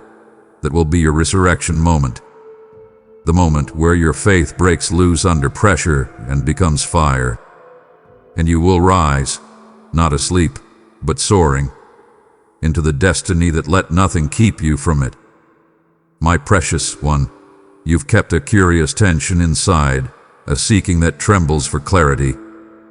You've prayed for wisdom, for signs wrapped in comfort, for footsteps you can trace clearly on a well-worn path. Yet, when restlessness surfaced, not wounding you but sharpening you, you called it distraction. You labeled it torment. You tried to hide what I intended to shout through. But that unrest, that undercurrent of tension pulsing beneath your calm, it was me. You've been silencing the solution. You asked for a guide, but the guidance came wrapped in unease, and you dismissed it. You see, answers often arrive not on flying banners but through shifting insides. That ache in your spirit, the question pounding your chest, is not your enemy. It's a prophetic echo of my voice, nudging your soul to stand up, to look deeper, to stop numbing and start knowing. And still, you silenced it. You've turned down the volume of your intuition because it doesn't fit your model of comfort. Yet every divine answer is born in the breaking of your preset schedules. Comfort muffles, but the tension opens. If you listen, the restlessness won't dismantle you. It will deliver you. Tonight, let that restlessness be your portal, not your footnote. It will lead you into discoveries deeper than you planned and territories higher than you've seen. That unrest isn't a misfire. It's a marker, a spiritual GPS pulling you away from the worn path and planting you on the launchpad of a destiny you've only whispered about. You were not made for stillness. You were made for movement. And movement demands a willingness to sit under tension until my answer may rise in you. Let the shivers unlock what your logic couldn't. Let the question awaken the calling. So tonight, when your heart churns and your mind won't shut, embrace it. Listen to the disturbance, not as condemnation, but as communication. I'm not withholding, I'm inviting. The restlessness is not chaos, it's concert pitch. It's resistance tuned to revelation. And if you lay your fears down and lean into it, you will find answers not just in the words I give, but in the Spirit who gives them. This is not confusion. It is clarity in the throes of awe. And you will emerge awakened, attuned, aligned, ready to walk into the clearest shining of your purpose. This is your moment of release, not just from fear, but into divine obedience. You've received my words. Now become a conduit for others to receive. Every soul that will hear my voice next depends on those who respond now. Don't wait. I said, give, and it shall be given to you, and I meant it for this very hour. Luke 6:38. When you sow into this voice, you're not giving to a platform. You're giving into my kingdom pipeline. You are funding the delivery of rescue. And I will not let the giver go unnoticed. I will multiply it back in favor, open doors, and divine encounters. So move now, child. Click super thanks. join as a member, or give through PayPal, and let your generosity become the river I use to carry fire into someone else's night. And now, my child, before this moment slips through your fingers, mark it. Don't let this divine awakening pass you by in silence. Declare in the comments below, "I hear you, Lord. I'm awake now." Let your own words become a witness, a prophetic echo that seals what I've stirred inside you tonight. This isn't just interaction, it's activation. I've kept you awake so you could awaken others. Speak it boldly, and watch how heaven moves when your agreement meets my voice. And as you declare that word, lean in closer. My child, listen to me. You are awake in the deep quiet of the night when the world says you should be sleeping. I see you turning over, your mind racing like a river that will not be still. You stare into the darkness, and the darkness stares back. You feel that familiar knot tightening in your stomach, the worry about the bills, the pressure from your job, that unspoken tension with your family. You are tired, so deeply tired, yet sleep will not come. You think this is a failure, a weakness, another broken part of a life that feels heavy. But I am here to tell you a profound truth. Do not mistake this wakefulness for a curse.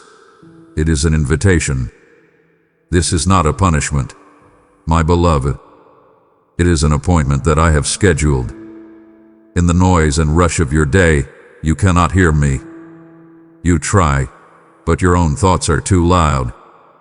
The demands of others are too loud.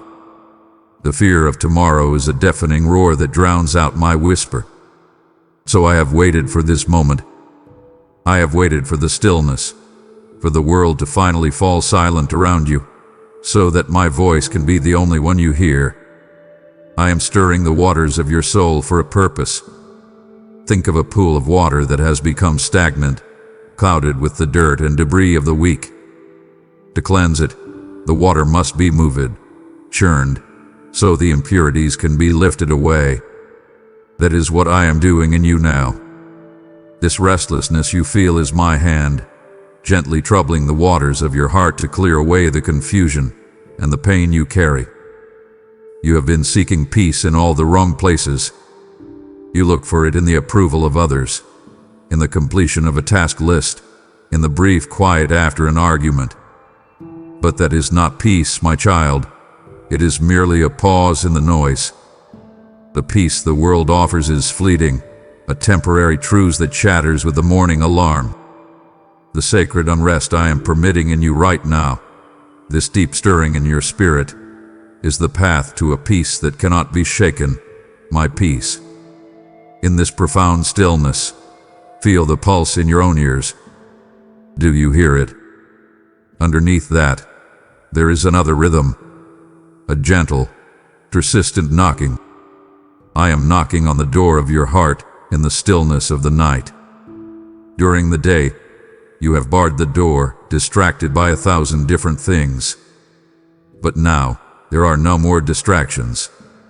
It is just you, and me, and the truth of this moment. You are restless because your spirit, the very essence of you that I breathed into existence, yearns for its creator. Your soul knows it is far from home. It recognizes the emptiness you try so hard to fill from sunrise to sunset. That phone in your hand cannot fill it. That next promotion cannot fill it.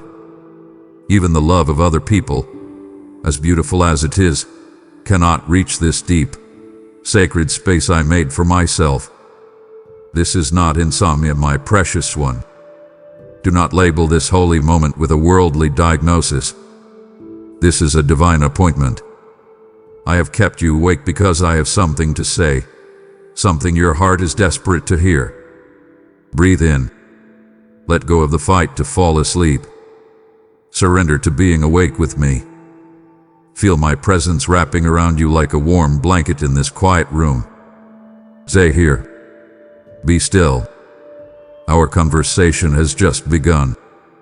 The day is so loud, is it not? It screams for your attention from the moment you wake. The alarm clock is a siren, signaling the start of a race you feel you are always losing. The notifications on your phone chime in, a chorus of demands, expectations, and comparisons. You hear the news shouting about a world on fire, and you feel the heat of its anxiety in your own chest. There are the voices of your colleagues in meetings, the unspoken pressures from your boss, the constant hum of traffic, the endless list of tasks whispering your name.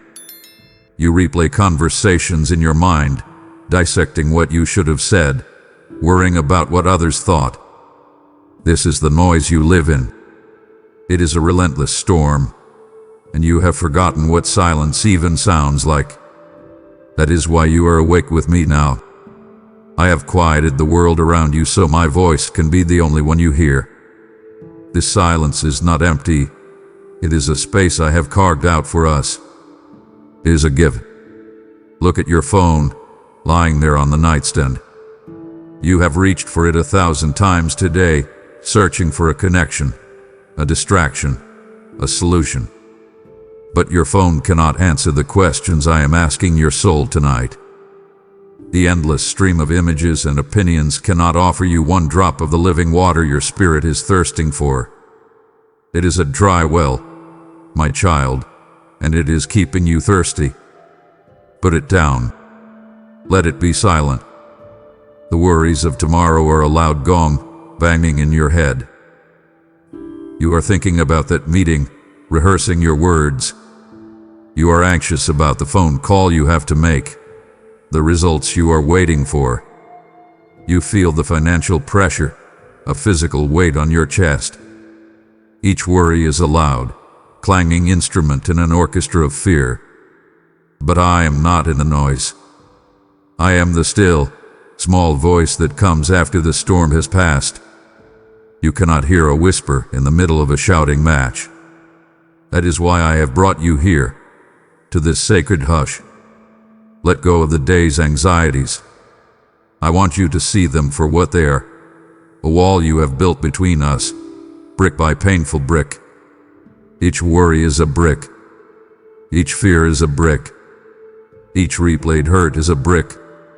Now, in this quiet, I want you to let me help you take it down. Give me the brick of your financial worry. Let me hold it. Give me the brick of your family conflict. It is safe with me.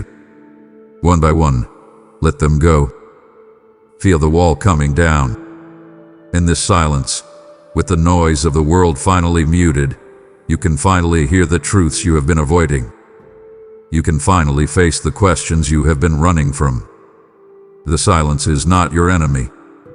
It is the sanctuary where you can finally, truly, beat with me.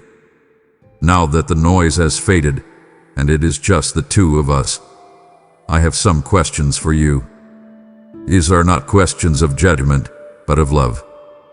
They are the questions your own soul has been trying to ask, but you have been too busy to listen. So, breathe, my beloved, and let's talk honestly. Are you truly fulfilled, my child? Look past the image you project to the world. Look past the job title, the house, the accomplishments you list. Deep in the quietest part of your heart, are you fulfilled? You have been chasing satisfaction like a man chasing the horizon. You reach one goal, and for a moment, you feel a sense of relief. But then, the horizon moves and a new emptiness sets in.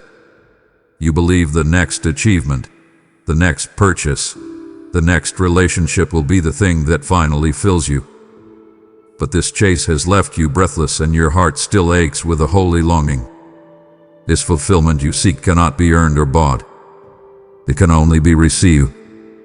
And where are you placing your ultimate trust? When crisis hits, when the ground beneath you shakes, what is the first thing you cling to? Is it your bank account? I can shake the economies of the world in an instant. Is it your own intellect and ability to solve problems? I know the limits of your understanding. Is it another person? People are a beautiful gift. but they are fragile, and they will fail you, just as you will fail them. You have placed your trust in sinking sand, my child, and you feel the ground giving way beneath you. I am the only rock that cannot be moved. When will you build your life on me? What fears are you allowing to pilot your life? You think you are in control, but you are not. Fear is at the helm. The fear of failure stops you from pursuing the dreams I put in your heart. The fear of rejection makes you wear masks, preventing anyone from truly knowing you. The fear of not being good enough whispers that you are an imposter. The fear of the future makes you try to control every detail of your life, leading to this crushing anxiety that keeps you awake. You have given the controls of your very life to your greatest enemy. I came to give you a spirit not of fear, but of power, love, and a sound mind. It is time to take the controls back. And who told you that you were not enough? Whose voice is that in your head? Was it a parent who was too broken to see your worth? A teacher who was too busy to see your potential? A friend who betrayed you? Or is it the ancient lie of the enemy himself? That voice is a liar. Hear me now, for my voice is the only one that speaks the truth about you. You are fearfully and wonderfully made. You are my masterpiece. You are enough because I am in you, and I am enough.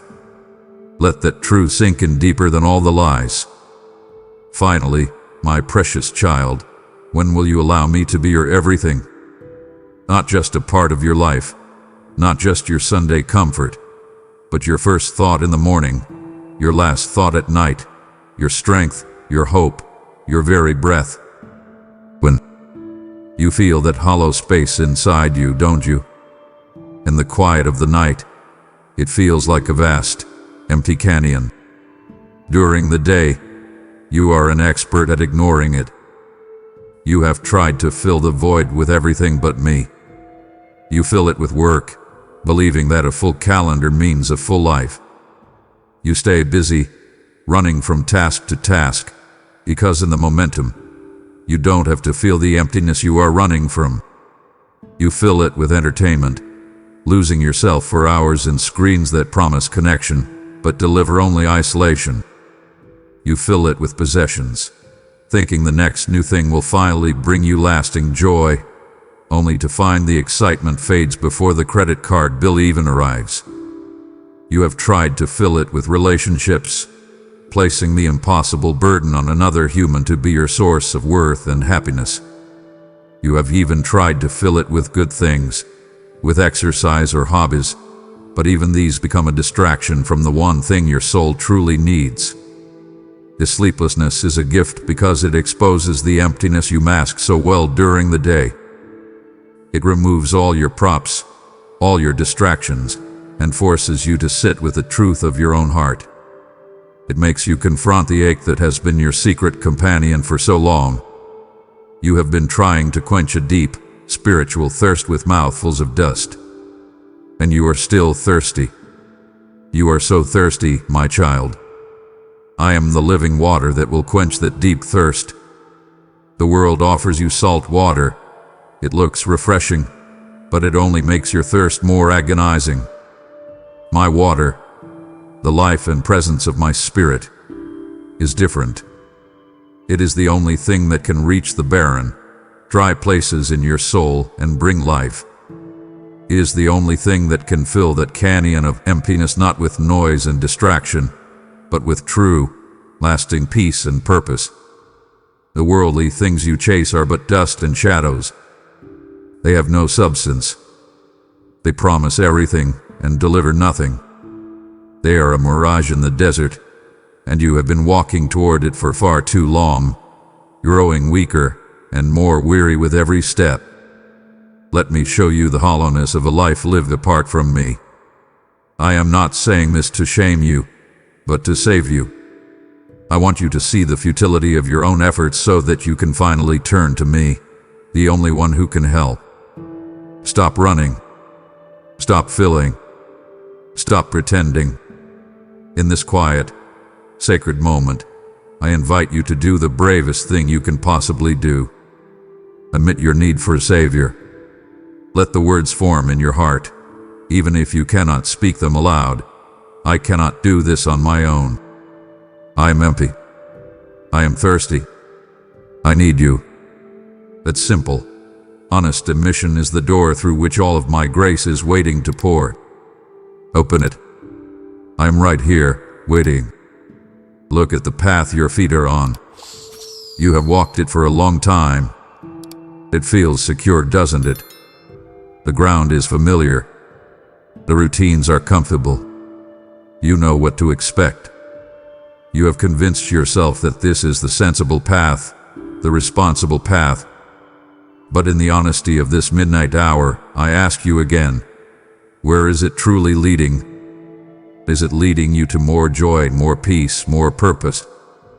Or is it leading you to more of the same quiet desperation, the same weariness, the same unfulfilled longing? You are walking with great effort and determination, but you are walking in a circle, and you are getting nowhere. I am waking you up to the detours you have taken. Life was not meant to be this exhausting cycle of work, obligation, and fleeting pleasure. I designed you for a grand adventure, a journey of purpose. But along the way, you took a turn.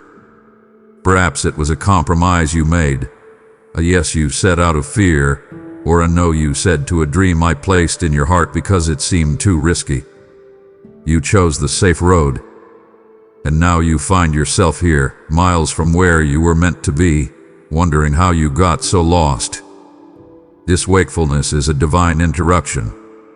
It is me, your loving Father, standing in the middle of your path, waving my arms, calling out to you, my child, you are going the wrong way.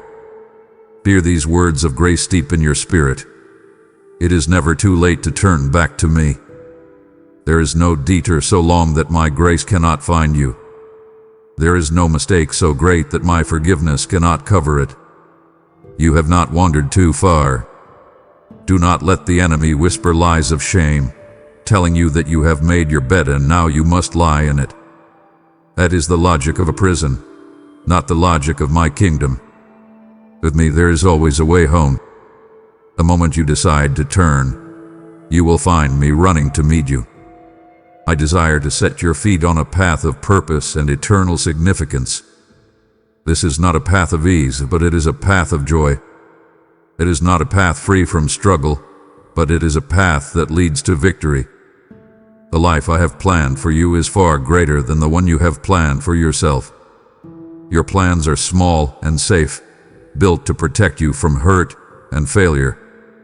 My plans for you are vast and glorious, built to display my power and love to a watching world. You have been content to build a small campfire to keep yourself warm, when I want to give you the sun. This moment, this sleepless night, is a crossroads. You can choose to ignore my voice, and when morning comes, you can place your feet back on that same, tired, circular path. Or you can make a new choice. You can surrender your own map, your own agenda, your own ideas of security. You can place your hand in mine and say, lead me. I will follow. This is the choice before you now. Choose my way. Choose life. My child, do not turn away now. We have just uncovered the truth of the path you are on, and it grieves my heart to see you even consider walking back toward the emptiness we have exposed together. I have so much more to show you. Please stay with me. Let's talk about the weight on your shoulders, my child. You have become so used to it, you may not even notice it during the day. But here, in the stillness, you feel it pressing down, making it hard to breathe. You are carrying burdens you were never meant to bear alone. I see you trying to be strong, to handle it all by yourself, but your strength is running out. Your shoulders are slumped, and your spirit is weary from the strain. In the darkness, the weight of your secrets feels heavier. The mistake you made that no one knows about, It replays in your mind. The words you said that wounded someone you love, they echo in the silence. The hidden habit you are ashamed of, the guilt that follows you like a shadow, it looms large in the dark. You carry the burden of past regrets, of opportunities missed, of relationships broken. You also carry the heavy burden of pretending. You pretend you are fine. You pretend you are in control. You pretend you are not hurting. That pretense is the heaviest burden of all, and it is crushing you. I am here now to offer you an exchange. Give me your guilt. Hand it over to me. It does not belong to you anymore. I paid for it on the cross. Give me your shame. Let me wash it away and clothe you in my righteousness. Give me your regrets.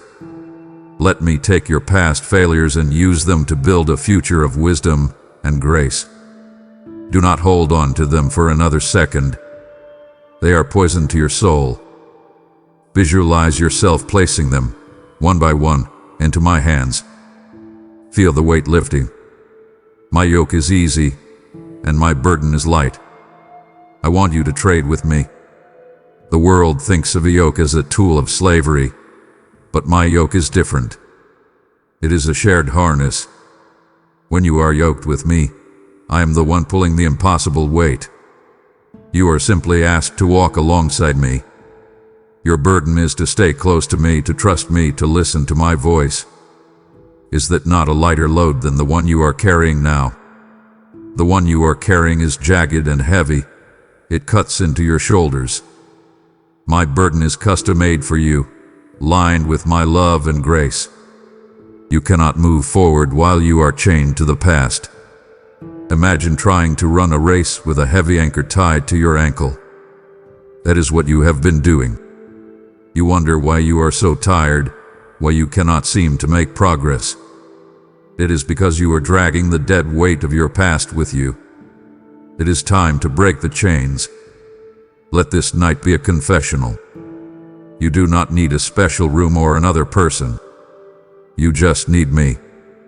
Speak your secrets into the quiet of this room. Confess your failings. Acknowledge your hurt. I am listening without judgment, with only love and mercy in my heart. Let me unchain you tonight, and you will find my grace waiting for you in the morning, fresh and new and boundless. You will rise lighter, freer, and ready to walk a new path with me. As you lie here in the stillness, a thought may try to take root in your heart. What have I done to deserve this? Is God angry with me? Manage that thought, my child. Hear my truth now, and let it silence that fear. I keep you awake not in anger, but in relentless love. This is not a punishment. It is a pursuit. My love for you is not a passive, sentimental feeling that sits quietly in the heavens. It is an active force. It is the mighty river you see in your mind's eye, a torrent of grace that has been flowing toward you since before time began. This river carves through mountains of your resistance. It wears down the hard rock of your pride, and it rushes into the driest, most barren places of your heart to bring life. It will not be stopped. It will not be diverted. It is flowing for you, right now. I will not give up on you, even when you have given up on yourself. How many times have you looked in the mirror and felt the sting of disappointment? How many promises have you made to yourself, only to break them again? You have seen your own weakness, your own failings, and there have been moments, deep in the night, when you have whispered, "I'll never change."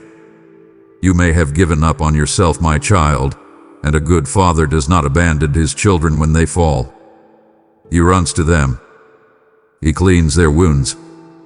He lifts them up and sets them back on their feet. This is what I am doing with you tonight. This great love story between me and you did not begin on the day you were born. I saw you before you were formed in your mother's womb. I knew your name before the mountains were raised or the oceans were filled. I have watched every single day of your life. I was there in your greatest joys, celebrating with you in ways you could not see. And I was there in your most private sorrows, weeping with you when you felt utterly alone. This restlessness, this wakefulness, is simply another chapter in that eternal story. It is the sound of a father who refuses to lose his child to the noise, to the despair, to the emptiness. Think of the shepherd who has 100 sheep and one goes missing. Does he say, "Well, I still have 99, that is good enough"? No. He leaves the 99 in the open country and goes after the lost sheep until he finds it. And when he finds it, he joyfully puts it on his shoulders and carries it home. Tonight, my beloved, you are that one. You have felt lost, isolated in your own anxieties and fears. And I have left everything else, it seems, to come and find you, to sit with you in the dark, to wrap you in my presence and gently carry you back to safety. You are being pursued by the Creator of the universe, not because you are so good, but because I am. Not because you have earned my attention, but because you have always had it. Let the reality of this pursuit sink into your soul. This is not an inconvenience keeping you from your sleep. This is the most profound honor, the most beautiful truth. The God of all creation is chasing after your heart. Let yourself be caught. In light of this great pursuit, we must talk about how you face your days. You go into your day spiritually unarmed. Imagine a soldier, called to a battlefield, who wakes up late, throws on a t-shirt and jeans, and runs out the door into a hail of gunfire. It would be foolish, a suicide mission. Yet, this is how you have been living. You wake up, and the very first thing you reach for is the phone, a device that immediately floods your mind with the world's anxieties, comparisons, and demands. You rush into your day, already feeling behind, already on the defensive, with no protection for your heart or your mind. You are walking into a spiritual war zone completely exposed, and you wonder why you end up feeling wounded, exhausted, and defeated by the end of the day. The enemy's whispers are loudest when your defenses are down. And because you are unarmed, his lies find easy targets. He whispers, "You didn't do enough yesterday," and a dart of anxiety pierces your heart because you have no breastplate of my righteousness to protect it. He whispers, "You are going to fail at that big project," and a dart of fear finds its mark because you have no shield of faith to extinguish it. He whispers, "No one really sees you or appreciates you," and a dart of self-pity poisons your mind because you have forgotten to put on the helmet of your salvation, the truth of your secure identity in me. These are not just your own negative thoughts, my child. They are calculated, strategic attacks from an enemy who wants to steal your peace, kill your joy, and destroy your purpose. This is why I am calling you, in the quiet of this training ground, to put on the full armor of God. This is not a metaphor for positive thinking. It is your essential, daily spiritual uniform. Let me show you how to wear it. When you wake, before the world has a chance to speak, gird your waist with the belt of truth. Remind yourself of what is real. I love you, I am with you, and my promises are true. This belt holds everything else together. Then, put on the breastplate of righteousness. This is not your own goodness, it is a gift from me. It guards your heart from condemnation and shame. You can face the day not in fear of your flaws, but in the confidence of my forgiveness. Put on the shoes of the gospel of peace, so that wherever you walk, you stand firm on the good news and are ready to bring my calm into the world's chaos. And you must take up the shield of faith. This is not passive. You must actively lift it when you see the enemy's arrows coming. When a thought of fear or doubt is fired at you, you lift the shield by declaring, "No, I trust in my God." Then, protect your mind with the helmet of salvation. Remind your own thoughts that you belong to me, that your eternal destiny is secure. This protects you from despair. Finally, take up the sword of the Spirit, which is my word. Speak my promises out loud against the lies. Your own strength is not enough for the battles you face. Stop trying to fight this war on your own terms. Let me equip you for the victory I have already won for you. There is a direct line between your attempt to control everything and the anxiety that is keeping you awake. You believe you are in control, yet anxiety is your constant companion. Why? Because your spirit knows it's an illusion. You try to manage every outcome, plan for every contingency, and direct the actions of everyone around you. You create spreadsheets for your life, timelines for your dreams, and scripts for difficult conversations. You stay up late sending one last email, thinking it will secure the future. You rearrange the schedule, believing your perfect plan will prevent any chaos. This relentless effort, this white-knuckled grip on the steering wheel of your life, is the very source of your exhaustion. You are trying to do my job, and the weight of it is breaking you. This wakefulness is a lesson in surrender. I have brought you to a place where you cannot even control your own consciousness, where you are helpless to force your own body to sleep. Why? To show you the futility of your grip. To help you see that the control you think you have is a complete fantasy. You cannot guarantee your next breath, much less the events of tomorrow. This moment is a mercy, an opportunity to stop the madness. Your tight grip on your life is choking the life out of it. Think of a small, beautiful bird. If you were to hold it in your hand, a gentle, open palm would allow it to feel safe, to sing, to be what it was created to be. But if you clench your fist around it, afraid it will fly away, you will crush it. My child, you are clenching your fist around your marriage, your children, your career, your future. You are trying to protect them, but your fear-based control is suffocating the very joy, creativity, and life I want to breathe into them. The only way for them to flourish is for you to open your hand. So I command you now, in this holy quiet, release your plans, your timelines, and your expectations to me. I want you to physically open your hands in the darkness of your room. Open them.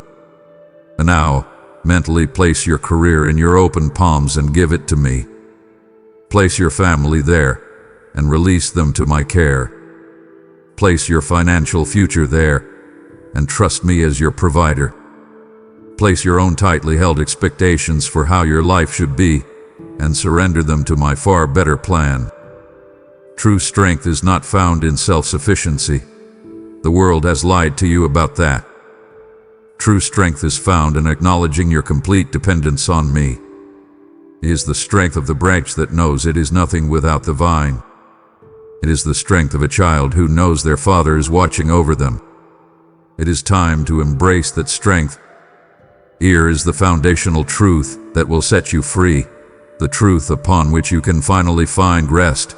I am God, and you are not. Rest in that. Let go. The universe will not fall apart. I have been holding it together all along, and I am holding you too. Do you think I created you for this? For this cycle of weary survival? For a life defined by paying bills, managing anxieties, and finding small comforts to distract you from a quiet ache of meaninglessness? You were not created for mediocrity, my child. You were forged in the heart of eternity for a divine and glorious purpose. The life you have been living is a black and white version of the masterpiece I intended. The colors, the vibrancy, the breathtaking scope of what I have for you has been waiting for you to look up from the great pavement of your own small plans. I am waking you up to remember the divine purpose woven into your being. Before I laid the foundations of the earth, I designed you. I was not just creating another human. I was creating a unique solution to a specific set of problems in the world. I placed within you a combination of gifts, passions, and experiences that exists in no one else. The way your heart breaks for certain injustices, the skills that come so naturally to you, the deep longings you have to create or to serve. These are not random. They are fingerprints of your calling. They are clues I left inside of you to lead you to the life you were born to live. But you have ignored them, discounted them as unrealistic dreams or childish fantasies. I am here in the night to tell you they are the most real things about you. You must stop chasing titles and start embracing your calling. You have been striving for the world's approval. You want the job title that sounds impressive, the recognition that makes you feel important, the success that proves your worth. But these are hollow echoes of the real thing. Your calling is not about what you do for a living. It is about who you are for a living. It is about being a conduit of my love, a beacon of my hope, a demonstration of my power in the specific sphere of influence I have given you. Your calling may be lived out in a boardroom or in a laundry room. It may be on a stage in front of thousands or at the bedside of a single sick friend. The location does not matter. The surrender of your heart to my purpose is what ignites it. Your unique gifts are meant to bring my light into the world. No one else has your voice, your touch, your mind, your story. There is work for you to do that no one else can do in the exact way you can. There are people only you can reach.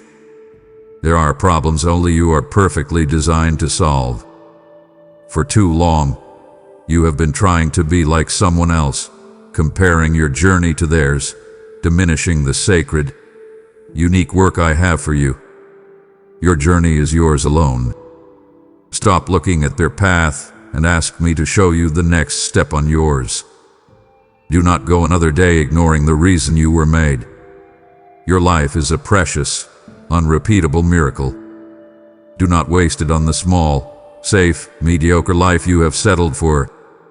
The world is dark and desperate for the light that I have placed inside of you. It is time to let it shine. I have just reminded you of the divine purpose I breathed into your very being. To leave this conversation now would be to treat your sacred calling as a trivial thing, and nothing saddens me more than when my children forget the greatness I have planned for them. Stay. Let me show you how to heal the wounds that keep you from it. In the quiet of your room, with no one to perform for, the old wounds begin to ache. The scars of your past throb in the silence. During the day, you can keep them at bay with busyness, but at night, the memories return. The sharp words of a parent that made you feel small. The betrayal of a friend that broke your trust. The failure that filled you with a shame you have carried for years. The loss that left a hole in your heart you think will never be filled. You try to hide your wounds, even from yourself. You tell yourself, it's in the past. I'm over it. You put on a brave face and pretend you are strong and unaffected. But I see it all. I see the scar tissue around your heart that makes it hard for you to trust. I see the way you flinch when a situation reminds you of a past hurt. I see the unhealed places, the raw wounds that you protect so fiercely. You do not have to hide from me. You can stop pretending. I am not shocked by your brokenness. I am drawn to it. Let my love be the balm that heals your deepest hurts. You have tried to heal yourself. You have tried to ignore the pain, to rationalize it, to bury it. But a wound that is not properly cleaned and cared for will become infected, spreading poison throughout the entire body. Bitterness, resentment, and fear are the infections of a wounded soul, and they are poisoning your life. My love is the only true antiseptic. It is a powerful, healing balm that can clean out the bitterness, soothe the inflammation of anger, and stitch together the parts of you that have been torn apart. But for my balm to work, you must do something you have been avoiding. You must have the courage to expose the wound to me. You must stop protecting it and allow me to touch it. It may be tender at first, but my touch is gentle, and it is the only touch that can bring true healing. Stop replaying the moments of pain. You have been a prisoner of your own memory, stuck in a loop, replaying the scene of your wounding over and over again. Every time you do, you cut the wound open again. It is time for restoration. I am commanding that cycle of painful memory to be broken now, in my name. The key to your freedom from this prison is forgiveness. This is the hardest part, I know. You must forgive those who wounded you. This is not for them. It is for you. Unforgiveness is the poison you drink, hoping the other person will die. It is a heavy chain that binds you to the very person who hurt you. Forgiveness is you taking the key, unlocking the chain, and walking free. It does not mean what they did was okay. It means you are no longer willing to let what they did control your life. And then, you must forgive yourself. You must accept the forgiveness that I have already freely given you. You have held yourself to a standard of perfection that not even I hold you to. You have punished yourself for your mistakes far longer than I ever would. Receive my grace. Let it wash over you. I am the great physician. I specialize in hopeless cases. I am not intimidated by the severity of your wounds. I am here to make you whole. Let this quiet night be my operating room. Be still and let me perform the surgery your soul has needed for so long. There is no scar so deep that my love cannot fade it. There is no brokenness so complete that my grace cannot restore it. I know that when you look at the world, and even when you look at your own life, you see chaos. You see it in the headlines that scream of war and division. You feel it in the instability of the economy. You witness it in the sudden tragedies that strike good people for no reason you can understand. This chaos frightens you because it makes you feel powerless, like you are on a ship with no captain, tossed about on a raging sea. And in your own life, you see the same pattern. The prayer that seems to have gone unanswered. The opportunity that fell through at the last second. The relationship that ended in confusion and pain. The unexpected diagnosis. None of it makes sense. You tried to connect the dots, but the picture is a mess. You feel as though you are trying to assemble a puzzle with half the pieces missing. And now, listen to me. The chaos you see does not shake my throne. Not for a single moment. I am not wringing my hands in heaven, wondering what will happen next. I am not surprised by the headlines that shock you. I am not confused by the events in your life that baffle you. I am seated, my child, in a place of complete and utter authority. I am sovereign. That is a word you may have heard, but I want you to understand it now in your heart. It means I am in charge. Completely. Utterly. Always. I hold all things together, even the pieces of your life that you cannot understand. Those missing puzzle pieces. I have them. I see the full picture. You see a single, confusing piece, the closed door, the painful ending, and you weep. But I see how that piece fits into a magnificent mosaic that I am creating. I see the strength you are gaining from this struggle. I see the compassion that is growing in your heart because of this pain. I see the new direction I am leading you toward, a direction you never would have chosen, but one that leads to a place far more glorious than you could have imagined. Trust that I am working all things, not just the good things, but all things, for your ultimate good. Even this restlessness, even this sleepless night. It is a tool in my hands, a part of the beautiful, intricate design of your life. My ways are higher than your ways, and my thoughts are higher than your thoughts. Imagine a small child crying in a doctor's office as their loving father holds them still for a shot. In that moment, all the child understands is pain and betrayal. They cannot comprehend the science of vaccines, the concept of future immunity. They only know that the one they trust is allowing them to be hurt. Your perspective is like that child's. You see this present, painful moment, and you cannot understand why I would allow it. But I see the eternal protection it is providing. I see the spiritual sickness it is preventing. Your inability to see the full picture is not a failure of your faith. It is the very reason faith is necessary. It is a divine invitation to trust me. Trust that the captain is at the helm, even when the waves are high. The ship is not going down. I know the destination, and I will bring you safely to shore. My child, you have just heard of my sovereignty, how I work all things for good, even what you cannot see. And if your heart now burns to be a part of my unseen work in the world, know that this is my direct invitation to you. There are countless others, kept awake by the chaos of this world, who have not yet heard that I am their anchor and their king.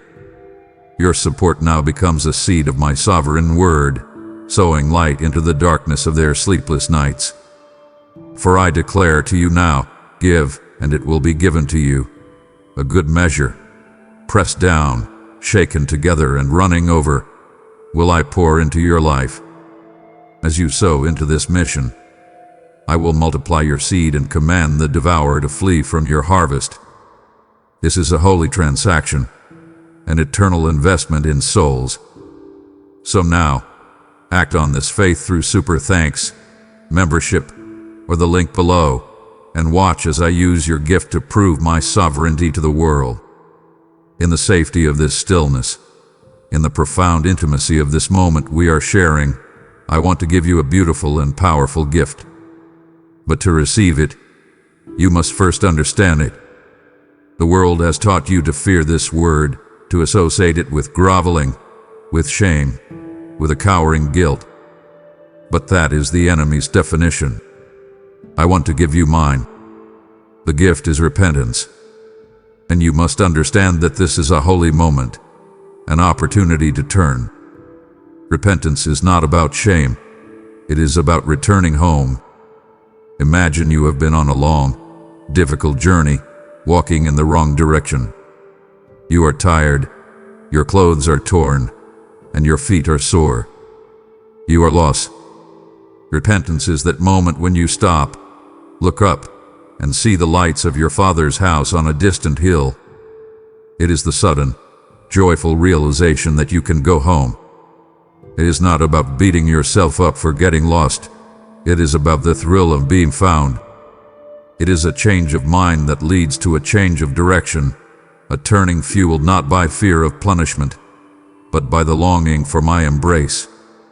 It is the most hopeful, liberating act a human soul can perform. It is the prodigal son, covered in the filth of the pigsty, finally saying, I will arise and go to my Father. In the gentle quiet of your heart, I invite you now to acknowledge the ways you have walked away from me. You do not have to say it aloud. I already know. I just need you to see it too. Think of the small compromises, the moments you chose your way instead of mine. Think of the times you have relied on your own strength, the moments of pride, the desire for control we just spoke of. Think of the idols you have placed before me, your career, your comfort, the approval of others. Think of the harsh words you have spoken, the kindness you have withheld, the love you have failed to show. Do not see this as a list of your failures. See it as a map of the detours you have taken, the map that shows you the way back. My arms are always open to the repentant heart. The moment you turn toward me, I do not wait for you to clean yourself up. I do not wait for you to make the long journey back. I run to you. I see you from a long way off, and my heart is filled with compassion. I throw my arms around you, and I celebrate your return. There is no lecture, No, I told you so. There is only a robe of righteousness, a ring of sonship, and a feast of celebration. This is my heart for you, right now. Let this be a night of turning, of starting anew. Let the simple, powerful words form in your soul. Father, I am sorry. I have been walking my own way. I want to come home. The sleep you have been craving is nothing compared to the gift I am offering you now. A clean heart is the greatest gift you can receive tonight, for it is in a clean heart that you will find the deepest rest imaginable. Our conversation is now shifting. I have spoken to you, calm your heart, and opened the door for you to return home. You have been heard, you have been seen, you have been understood. Now that I have your full attention, and your heart is soft and open toward me, there is something I require of you. Be still and listen. The most important part of our conversation is not you listening to this message, but you learning to listen to me directly.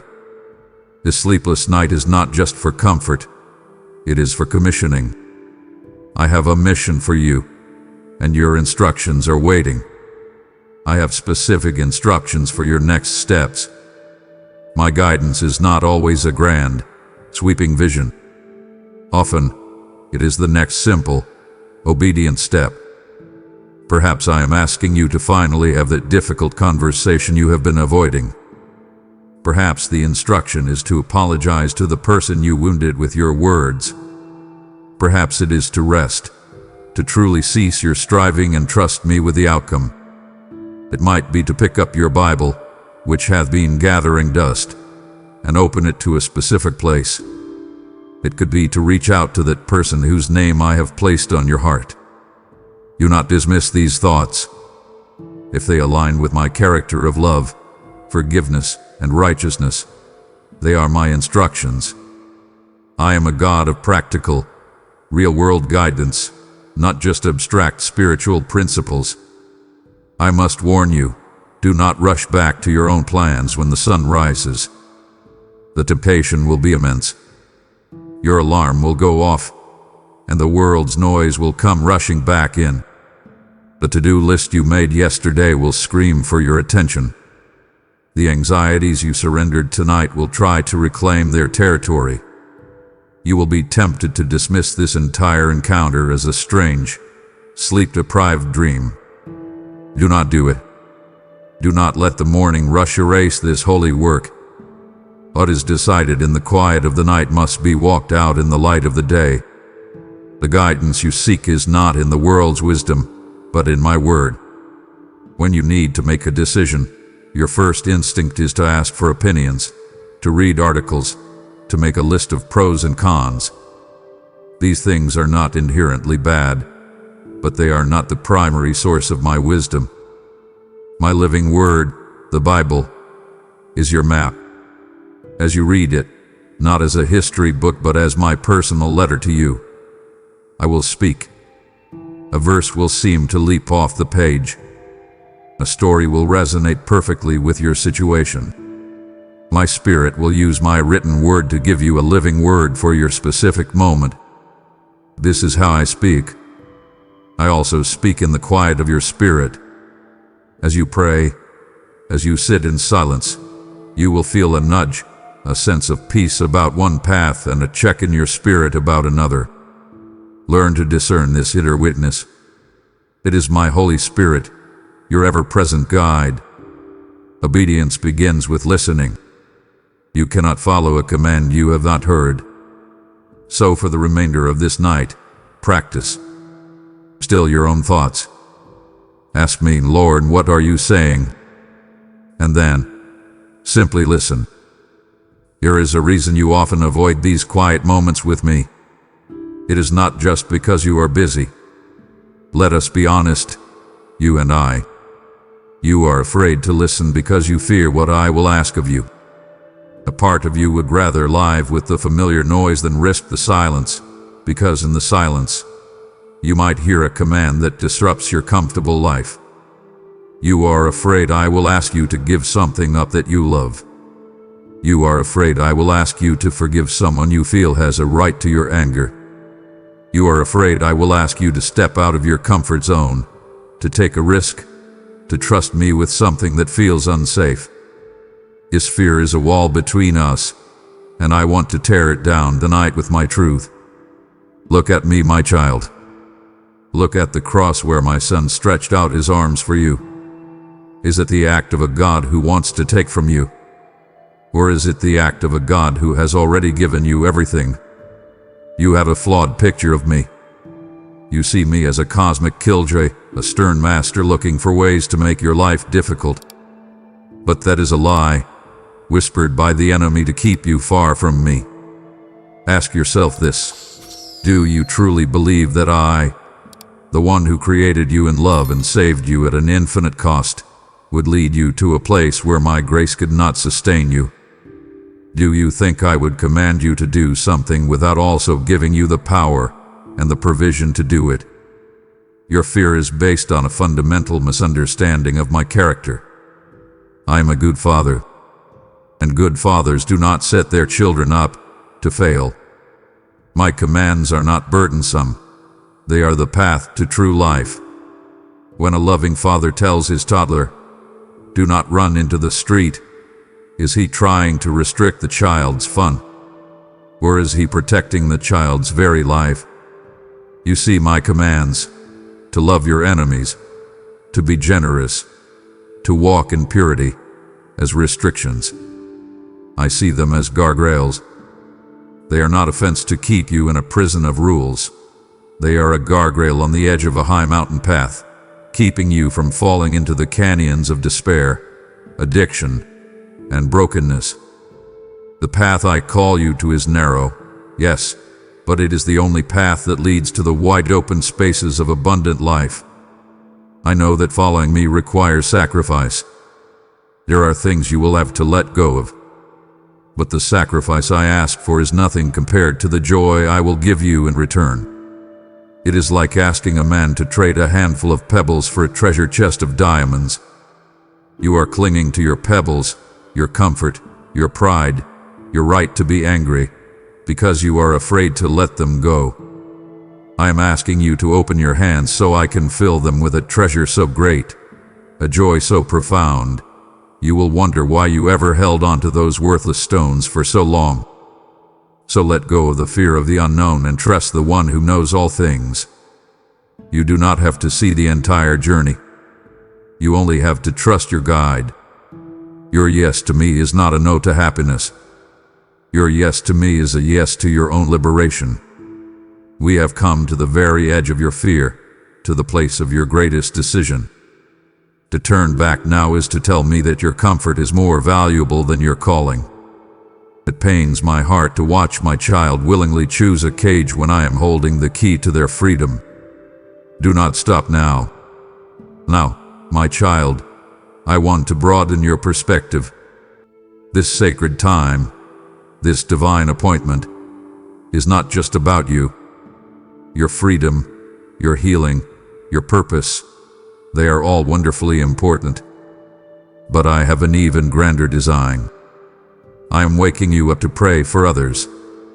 As your own anxieties have quieted, and your own heart has been cleansed, you have been prepared for one of the highest callings I can give to my children, to stand in the gap for another soul.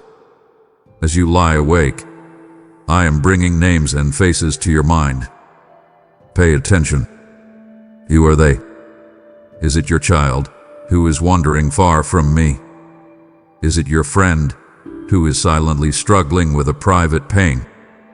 Is it a coworker, whose cynical exterior hides a searching heart? Is it someone you read about in the news, a victim of injustice? Do not dismiss these thoughts as random. They are divine assignments. I am giving you a glimpse into my heart, showing you who I am pursuing, and inviting you to join me in that pursuit through your prayers. You must see yourself in a new way. You are not a tired person who cannot sleep. You are a warrior in the spiritual battle for souls. You are a watchman on the wall for your family, for your community, for your world. The night is a time of great spiritual significance. While much of the world is asleep and unaware, the spiritual battle does not cease. Your intercession in the midnight hour moves mountains. You have no idea how powerful your prayers are. When you lift up a name to me in the darkness, you are deploying legions of angels. You are pushing back forces of darkness. You are releasing my power and grace into a situation you may never fully understand. Your prayers are not empty words sent up to the ceiling. They are powerful spiritual weapons that are accomplishing my will on earth. So I am calling you now to stop focusing only on your own needs and to become a conduit for my love. One of the fastest ways to find answers for your own life is to begin selflessly praying for the lives of others. It takes the focus off your own limited problems and aligns your heart with my unlimited, compassionate heart for the whole world.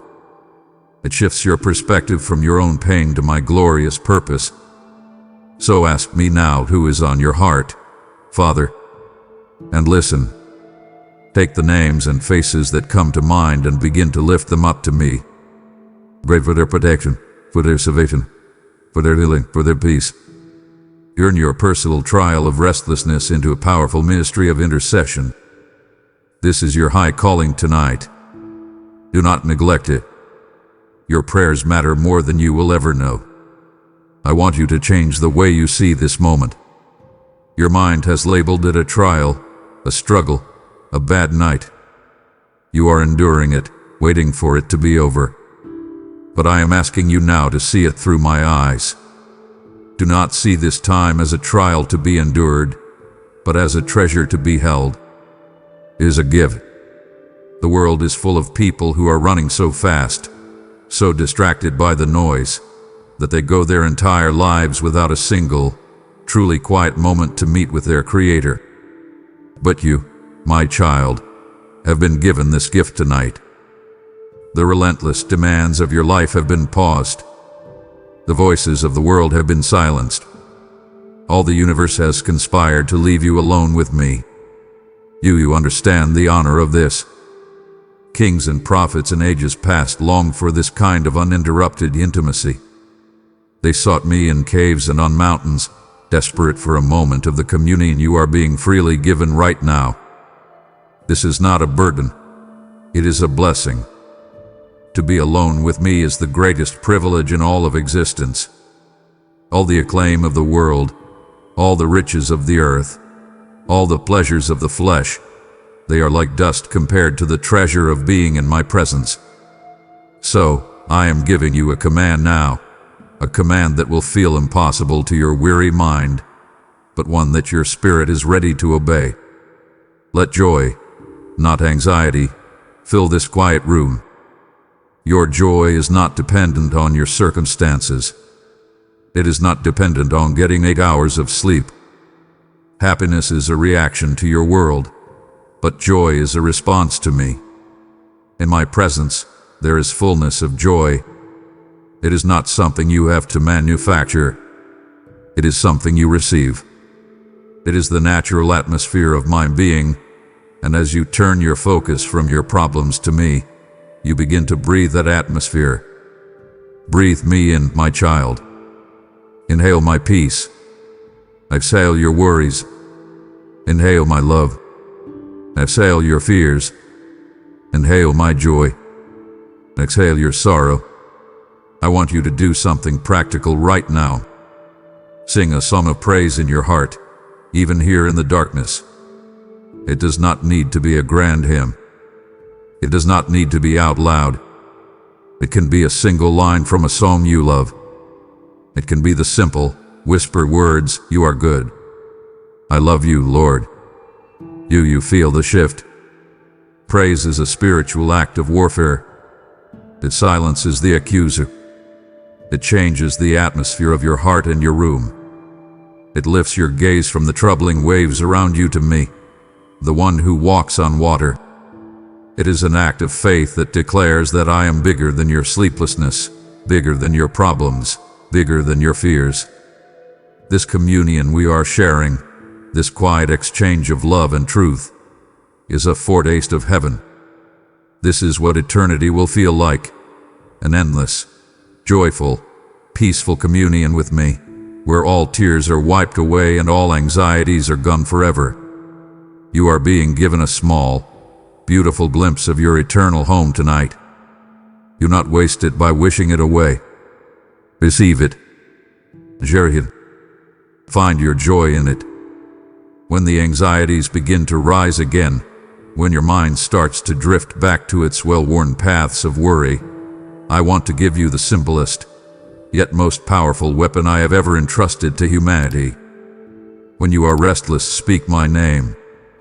Not my title as God, not my role as Father, but the name I gave for your salvation, the name that holds all authority in heaven and on earth. The name of Jesus. There is power in the name of Jesus to calm your fears. This is not a magic formula or a superstitious incantation. The power is not in the sound of the syllables, but in the reality of the person they represent. When you speak His name, you are invoking everything He is. You are bringing His perfect peace into your chaos. You are bringing His unshakable strength into your weakness. You are bringing His eternal perspective into your temporary problems. You are reminding all of creation and your own forgetful heart who is truly in charge. His name is the summary of all my promises, the embodiment of all my love, and the guarantee of your victory. The enemy, the one who whispers lies of fear and condemnation in the night, flees at the sound of His name. That name is a searing brand upon his conscience, a constant reminder of his ultimate and humiliating defeat at the cross. The forces of darkness cannot stand to be in the presence of that name because it represents the light that shattered their power forever. When you feel a wave of fear, a surge of panic, or a whisper of hopelessness, you are not helpless. You have authority. Speak the name that has been given to you. You do not have to shout it. Just whisper it into the darkness. Jesus. And know that as you do, demons tremble and darkness recedes. That name is the name above all other names. Right now, there are other names that are trying to exert their authority over you. There is the name of debt. There is the name of sickness. There is the name of fear. There is the name of depression. There is the name of rejection. These names have become like tyrants in your life, demanding your attention and your worship. But I declare to you tonight, the name of Jesus is higher. It has authority over every other name. At the name of Jesus, every knee will bow, in heaven and on earth and under the earth. That includes the knee of your debt, your sickness, and your fear. They must submit to the authority of my Son. So, I invite you now into a practical moment of faith. Whisper His name right now, where you are. Jesus. Feel the atmosphere of your room begin to change. Feel the tension in your shoulders begin to release. Feel the peace that surpasses understanding begin to guard your heart and your mind. Cling to that name, my beloved. It is your strong tower. When you feel attacked, when you feel afraid, run into it. You are safe there. It is your refuge, your fortress, and your ever-present help in times of trouble. You have come to the end of your own strength, and I know it feels like a terrible failure. You have tried everything. You have tried to think positive thoughts. You have tried to push through the exhaustion. You have tried to organize, strategize, and work your way out of your problems. And now you are here, awake in the night, with nothing left. You feel empty, weary, and defeated. And I am here to tell you that this is a very good place to be. In fact, it is the place I have been waiting for you to arrive at. The death of your self-reliance is the birth of your true strength. It is the prerequisite for the miracle I am about to perform in you. I have been waiting for you to admit your weakness so I can show you my power. As long as you believe you can handle it, As long as your heart is full of your own pride and self-effort, my power has no room to operate. My grace cannot be poured into a vessel that is already full of itself. Your honest admission, whispered in the dark, God, I can't do this anymore. I am not strong enough, is the most powerful prayer you can pray. It creates the sacred emptiness, the holy space that I long to fill with myself. It is the moment you stop trying to be the hero of your own story, and you finally let me be your hero. My grace is sufficient for you. My strength is made perfect in your weakness. This is one of the most profound paradoxes of my kingdom. The world tells you to hide your weakness, to project an image of strength at all costs. I tell you to glory in your weakness. Why? Because my power shows up most brilliantly against the backdrop of your inability. When you are weak, and yet you overcome, no one can give you the credit. They can only give me the glory. Your weakness is not a liability. It is the very stage upon which my strength loves to perform. This is not about you trying harder to become strong. It is about you surrendering more deeply to the one who is your strength. So, stop trying so hard. Stop the relentless striving. You have been fighting a battle that was never yours to fight. Your job is not to win the battle. Your job is to trust the warrior who has already won it for you. The world tells you to be strong, to pull yourself up by your own bootstraps. But I tell you to be strong in me. Let go of the bootstraps and let me lift you up. Your weariness is the very doorway to my infinite energy. Your point of greatest desperation is the entry point for my limitless power. I want you to walk through the door right now. Stop saying, I am so tired and weak. Start saying, I am weak, so I can be filled with His strength. I am tired, so I will rest in His energy.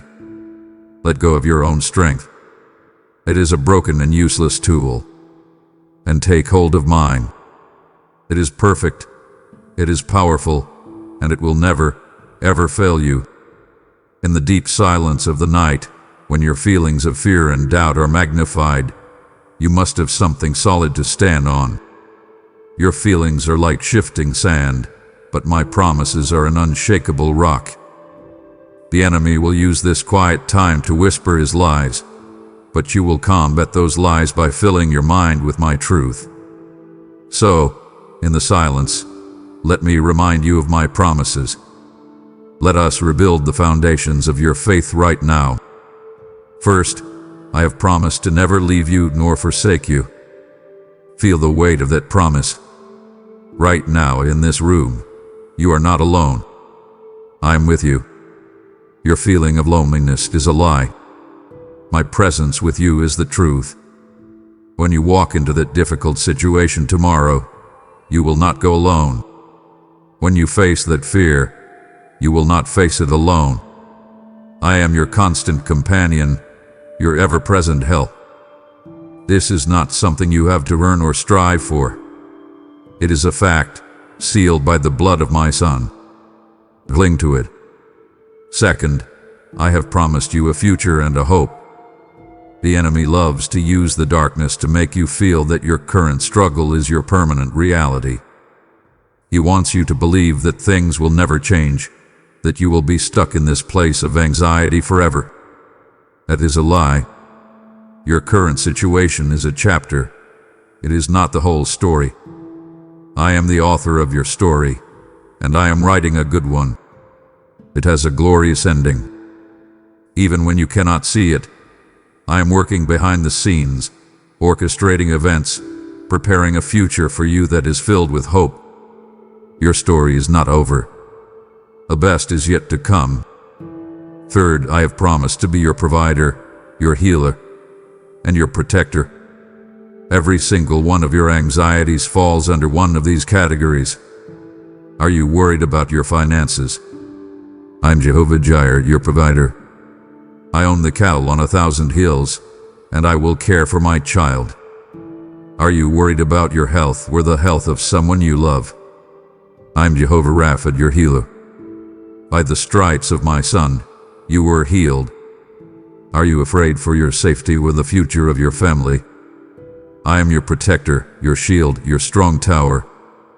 No weapon formed against you will prosper. All of my promises are yes and amen in Christ. This means they are not just wishful thinking. They are guaranteed realities because Jesus has already paid the price for them. They are your inheritance. Now you must make a choice. You can fill your mind with the world's lies, the lies of the news, the lies of social media, the lies of the enemy, or you can fill your mind with my truth. When the light comes, you are all alone. You will counter it with the truth. My God has promised to never leave me. When the light comes, this situation is hopeless. You will counter it with the truth. My God has promised me a future and a hope. This is how you fight. You take the sword of the Spirit, which is my word, and you wield it against the lies of the enemy. Do it now. Let my promises be the only voice you hear. I have just armed you with the unshakable truth of my promises. Will you now lay down your sword and shield and walk away before I have taught you who you are? It wounds me to see my children enter the day's battle unprepared and unaware of their true identity. Today, this next part is for your protection. As you rest in my presence, as your heart becomes tender and open to me, I want to call you higher. This is not a call to perfection, but a call to partnership. I am calling you to a life of holiness. Do not let that word scare you. The enemy has twisted it to mean a life of joyless, rigid rules. But in my kingdom, holiness means wholeness. It means being set apart for me, to be used for a beautiful and sacred purpose, like a precious vessel a king chooses for his own table. It is not a burden. It is the highest honor. This quiet time, free from the world's distractions, is a chance to examine your heart and your habits in the gentle light of my love. This is not an exercise in shame. It is a courageous inventory, done with me, your loving guide. What impurities are you allowing to linger in your life?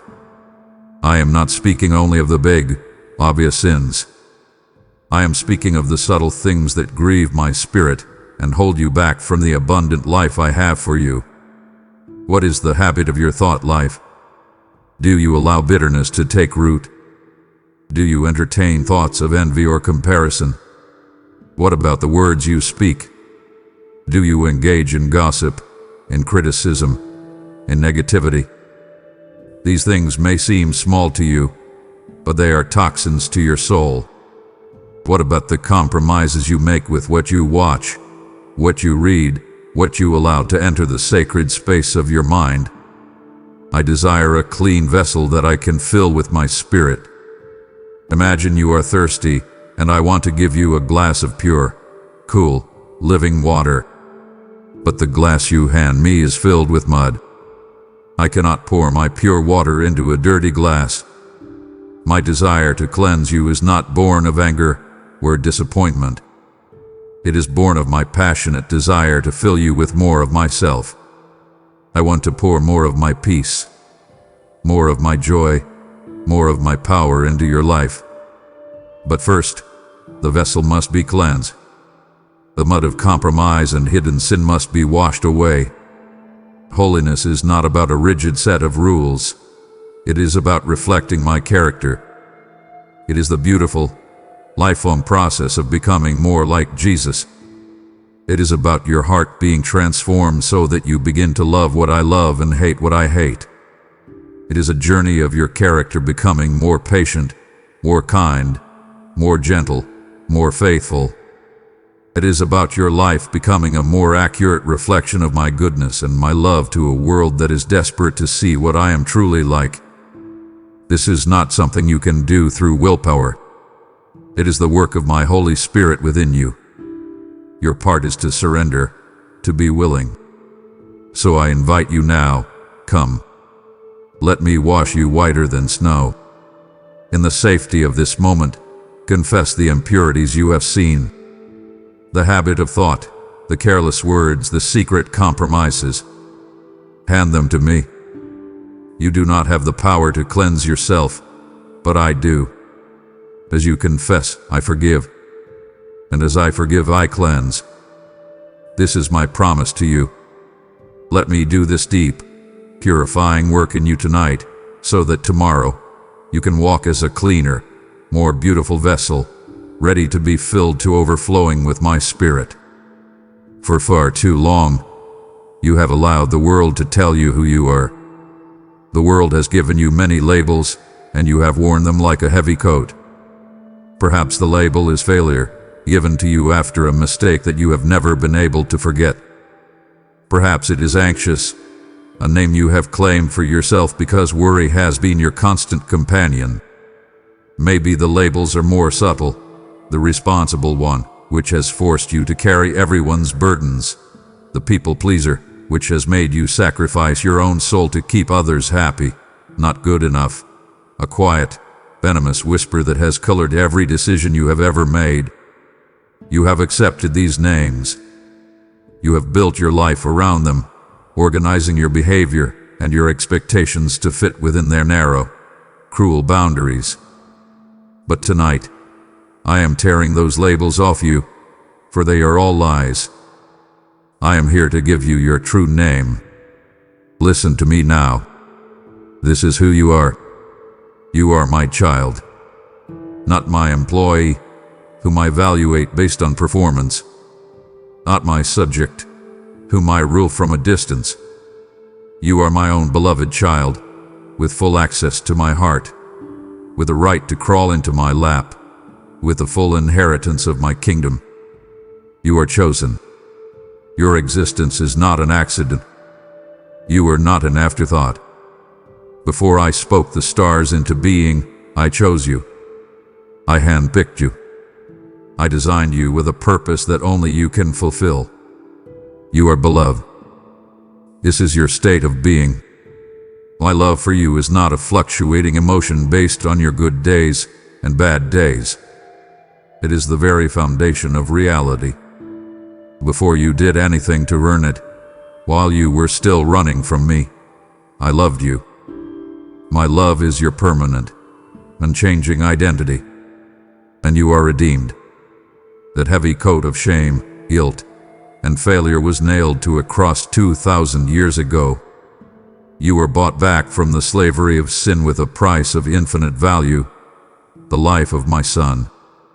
Your past does not have the final say over your future. I do. Because of this, you are a new creation. The old has passed away. Imagine a caterpillar, crawling slowly on the ground, bound by its own nature.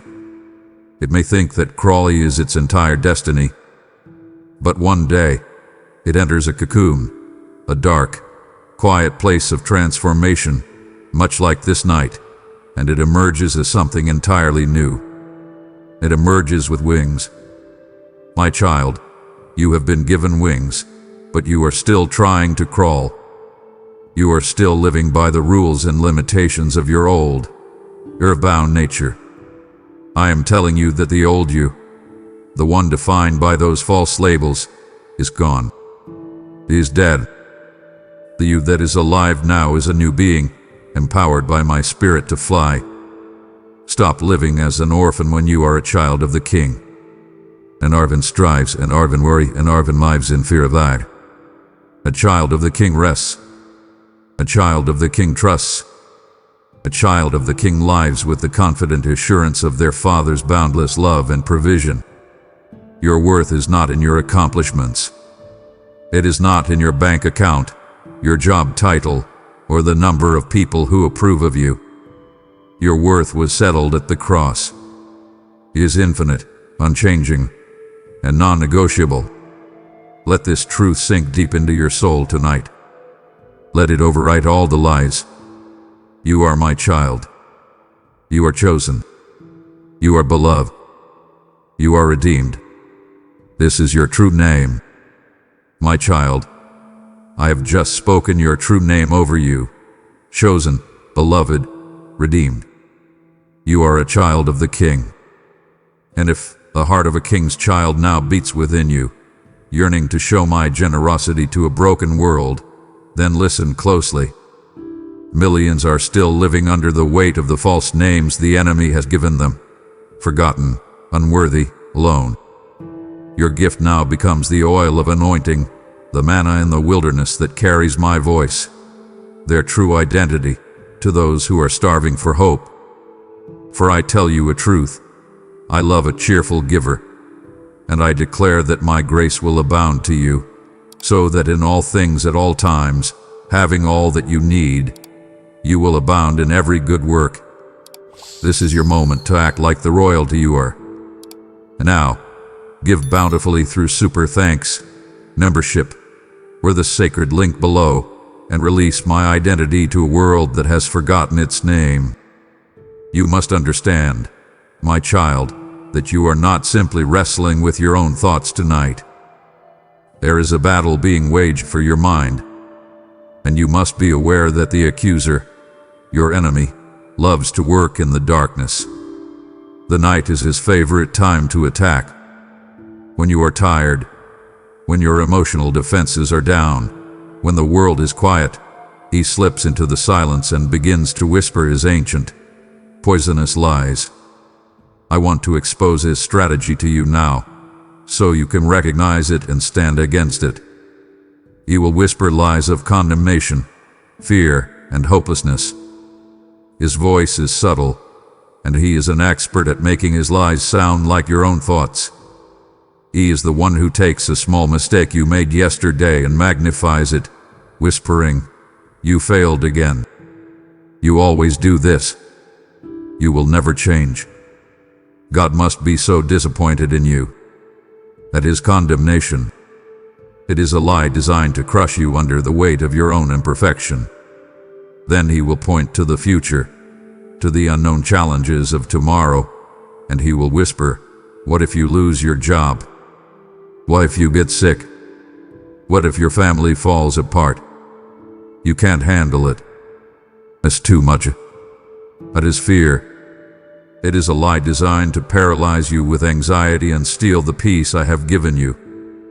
Finally, he will look at your present struggle, this very sleeplessness, and he will whisper, "See, nothing is working. Your prayers are not being answered. You are all alone in this, and it's never going to get better." That is hopelessness. It is the most dangerous lie of all, designed to make you give up. You must combat these lies with the sword of my word. You cannot fight these spiritual lies with human logic or positive thinking. You must fight them with a superior spiritual truth. This is not a passive activity, it is an active battle. When he whispers the lie of condemnation, you must speak the truth of my word out loud, even if it's just a whisper in your room. You will say no. There is therefore now no condemnation for those who are in Christ Jesus. When he whispers the lie of fear, you will say, "No. God has not given me a spirit of fear, but of power and of love and of a sound mind." When he whispers the lie of hopelessness, you will say, "No. I can do all things through Christ who strengthens me." This is how you fight. You use the weapon I have given you. Recognize his voice and rebuke it in my name. You must learn to distinguish my voice from his. His voice always leads to shame, fear, and despair. My voice, even when it brings conviction and correction, always leads to hope, to repentance, and to a deeper experience of my love. I will never condemn you. I may convict you, which is the gentle, loving nudge of my spirit saying, "My child, this behavior is beneath you. Let me help you walk in a better way." Condemnation pushes you down. Conviction lifts you up. When you recognize that voice of the accuser, you have the authority, in the name of Jesus, to command it to leave. Say it. "I rebuke that lie in the name of Jesus." Be silent. Do not entertain the lies. Do not turn them over in your mind. You not engage them in a debate. You are the gatekeeper of your mind. Cast down every thought that raises itself against the knowledge of me, and fill your mind, your now empty mind, with my truth. I know what your heart is inclined to do right now. It is inclined to complain, to lament, to say, "Why me? I am so tired. I just want to sleep." This is a natural human response, but it is a response that will keep you trapped in your misery. I am going to give you a command now that is completely counterintuitive, a spiritual principle that will unlock a new level of peace in your life. Instead of lamenting your lack of sleep, begin to thank me. Thank me for this uninterrupted time together. The world fights for every second of your attention. But tonight, I have been given the gift of your undivided focus, and you have been given the gift of mine. Thank me for the quiet. Thank me for the stillness. Thank me for this sacred space where we can commune, heart to heart. Thank me for the breath in your lungs, even in this restless moment.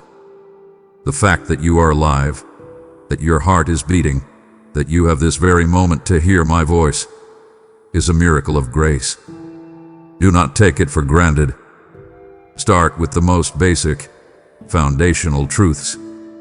You are alive. You are breathing. You are mine. For these things, give thanks. A grateful heart shifts your perspective from your problems to my power. Your anxiety is like a microscope. It takes your problems and magnifies them until they are all you can see. They fill your entire field of vision, and you forget how big I am. Gratitude is the antidote. It is a conscious choice to take your eyes off the magnified problem and to look around at the vast landscape of my goodness. It zooms the lens out.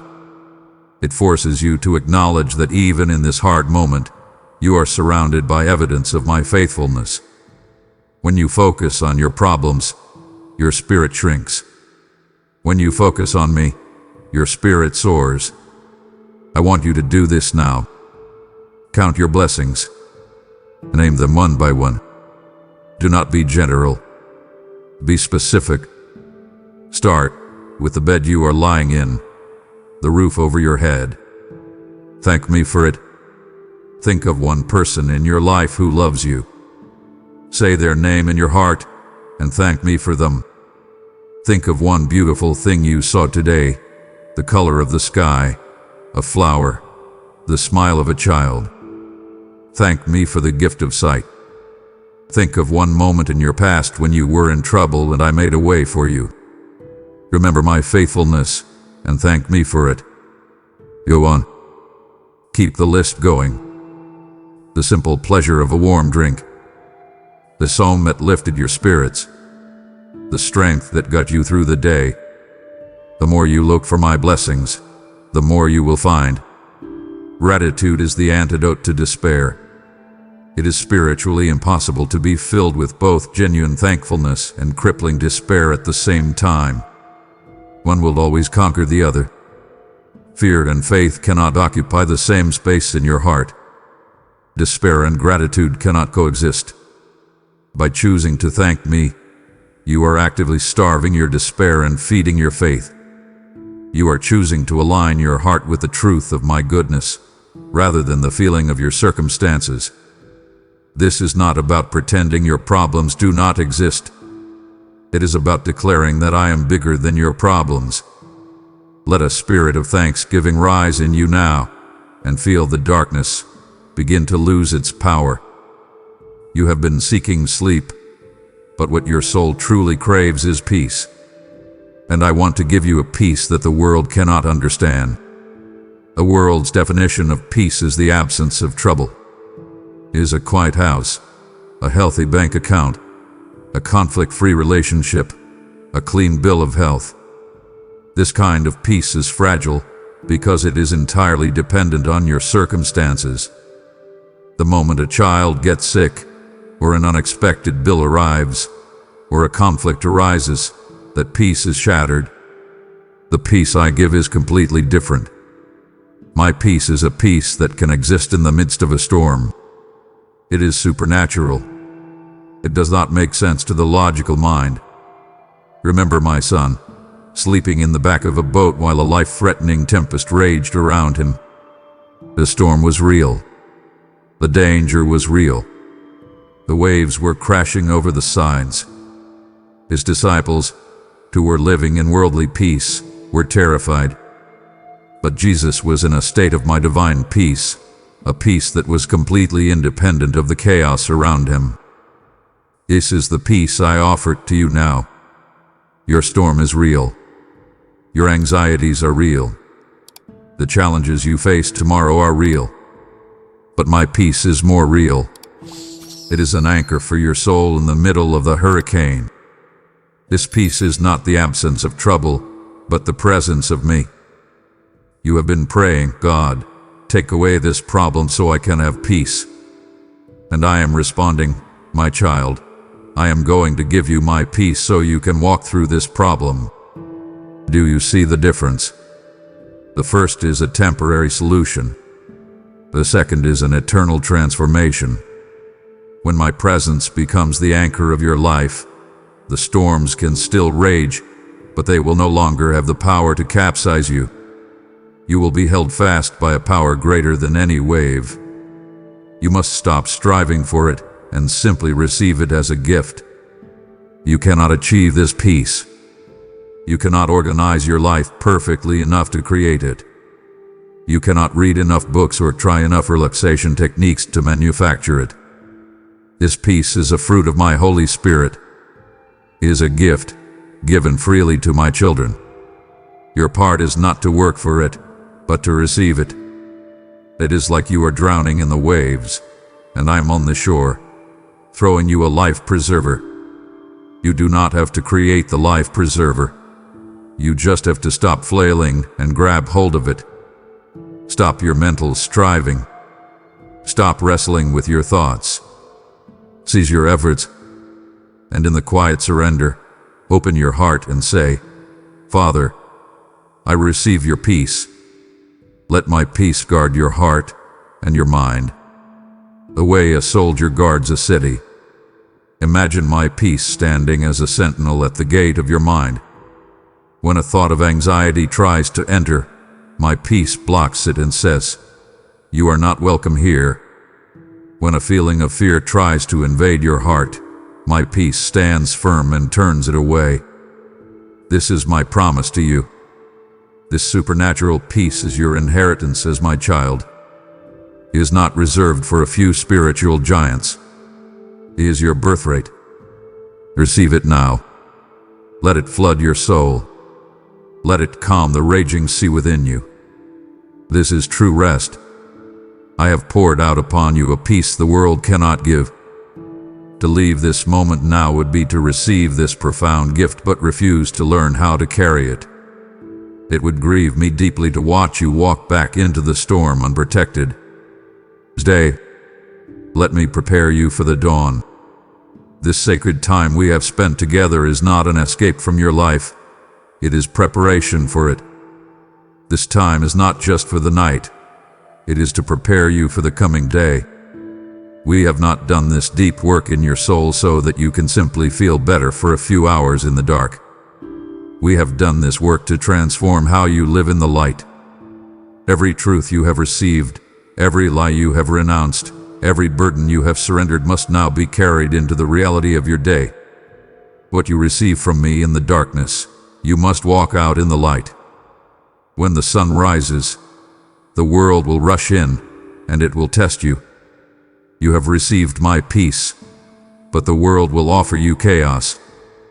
You have been reminded of your true identity as my beloved child, but the world will try to label you as a failure or a competitor. You have surrendered your burdens, but the world will try to place them back on your shoulders.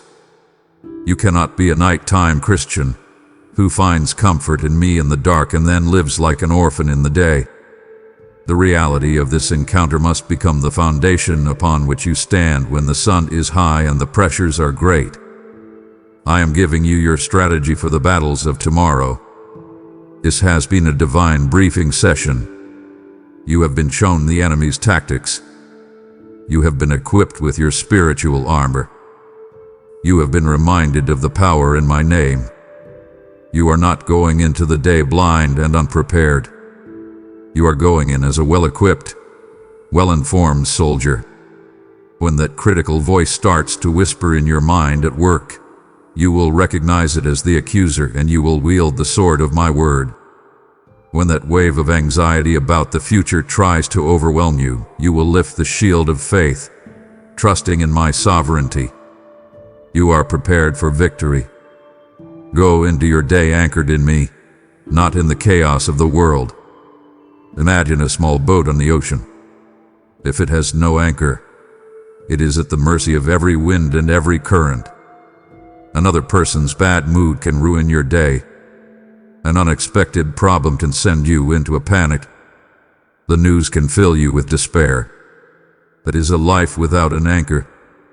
But when you are anchored in me, the winds can still blow, and the currents can still shift, but you will hold your position. Your inner state will no longer be determined by your outer circumstances. Your anchor is your daily, conscious choice to remain connected to me through prayer and my word, remembering the truths you have learned tonight. The morning is coming, and with it, my mercies are new. The darkness does not last forever.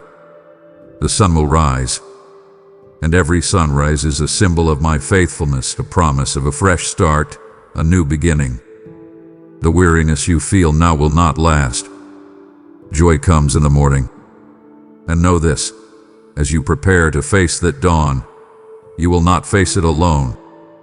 The same God who sat with you in the deep stillness of the night, who whispered truths to your soul, who held you in his loving presence, will be walking with you through every moment of the day. You are never alone. Now go and prepare to live out the victory we have secured tonight. We have traveled far together this night. I have quieted the world around you, healed your hidden wounds, and reminded you of who you truly are. But I must be very clear with you, my child. Hearing my voice is not enough. Feeling my presence is not the final goal.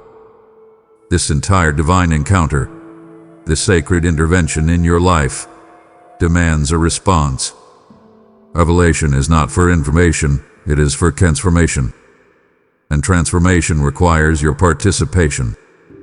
To hear all these truths and then to do nothing would be to treat this holy moment as a mere emotional experience, a temporary comfort that fades with the morning light. I have not kept you awake for a fleeting feeling. I have kept you awake for a decision. Now, I want you to sift through everything we have discussed. In the midst of all my words, what is the one thing I have asked you to do? What is the single, clear, next step of obedience that has risen in your heart? I am not asking you to fix your entire life overnight. That is my job. I am asking you to take the first step. For one of you, that step is to finally forgive that person who has wounded you, to release them from the prison of your bitterness. For another, it is to apologize to the one you have wounded. For another, it is to abandon a secret habit that has held you in shame. It may be to make a specific phone call, to start reading my word for 5 minutes each morning, or simply to surrender a specific worry that you have picked back up 100 times. Do not be overwhelmed. Focus on the one thing. That is where your breakthrough begins. You must understand that obedience is the language of love. You have told me you love me, and I know you do. But your words of love find their proof in your acts of obedience. If a child tells his father, "I love you," but then willfully disobeys every instruction, are his words truly meaningful? Your obedience is how you say "I love you" to me in a way that all of heaven can see. It is the tangible evidence of your trust. It is the proof that you believe my way is better than your own. It is not a legalistic chore done out of fear. It is a joyful response of a heart that has been captured by my love. And you must not delay. Do not rationalize. Simply obey. When the sun rises, your mind will be flooded with 1,000 reasons why you should wait. The enemy will whisper, "It's too hard. You're too tired. What will people think? Do it tomorrow." These are all lies designed to steal the power of this moment. Procrastination is the assassin of transformation.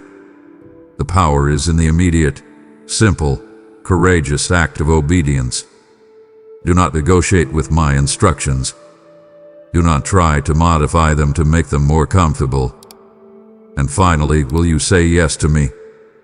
Everything we have done tonight, all the healing and all the revelation, has led to this simple, profound question. Your act of obedience, your yes, will unlock new blessings and deeper intimacy with me. There are levels of my grace and power that you cannot experience until you walk through the door of obedience. A door is in front of you now. Will you walk through it? I want you to lift your eyes now, beyond your own life, beyond your own struggles and victories. I have met with you this powerfully, not just for your sake, but for the sake of others. I have poured my peace and purpose into your heart so that you can become a beacon for those who are still lost in the storm. The healing you have received is not a private possession to be hoarded. It is a gift to be given away. I do not fill a reservoir just to have it sit still and become stagnant. I fill a reservoir so it can become a river, flowing out to bring life to the dry and desolate places around it. You have been blessed to be a blessing. The peace and purpose you are finding must be shared. This does not mean you have to stand on a street corner and preach. It begins much more simply. It begins when you walk out of your bedroom tomorrow. The peace I have given you will change the tone of your voice when you speak to your family. The purpose I have rekindled in you will change the way you approach your work. The love I have poured into you will change the way you see the cashier at the grocery store, the difficult coworker, the stranger on the street. People are drowning in anxiety and meaninglessness. They are thirsty. When they encounter you, a person who is carrying the living water of my presence, they will be drawn to it. They may not know what it is, but they will know it is different. They will know it is real. I am preparing you for divine appointments. You will meet others who are restless. You will encounter people who are awake in the night, just as you have been, wrestling with the same fears and the same emptiness. And because of this night, you will have the answer. It will not be a theoretical answer from a book. It will be an authentic answer from your own story. Your testimony of what I have done in these quiet hours will bring hope to them in a way that nothing else can. Be ready to share it. Be ready to say the simple, powerful words, "I understand how you feel. I was there too. But let me tell you what my God did for me." That is how my kingdom advances. Not through grand programs, but through one transformed life touching another. Do not hide the light I have given you. I have lit a lamp in your soul tonight. The temptation will be to cover it, to keep this experience to yourself, to be afraid of looking foolish. But a lamp is lit for one reason, to give light in the darkness. Your life is now that lamp. Your renewed hope, your quiet confidence, your newfound peace. This is the light that will illuminate the path for others. You are my plan to reach your neighbor. You are my strategy to bring hope to your workplace. You are my love letter to your family. My kingdom is a beautiful chain of blessing. I bless you, so you can bless another, who then blesses another. Tonight I have blessed you. Now, who is it that I am calling you to bless? Who is the first person you will share this light with? This encounter we have had tonight has been a beautiful, powerful gift.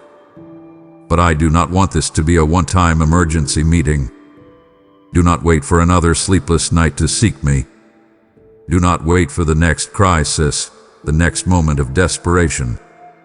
I am not an emergency service to be called upon only when your life is on fire.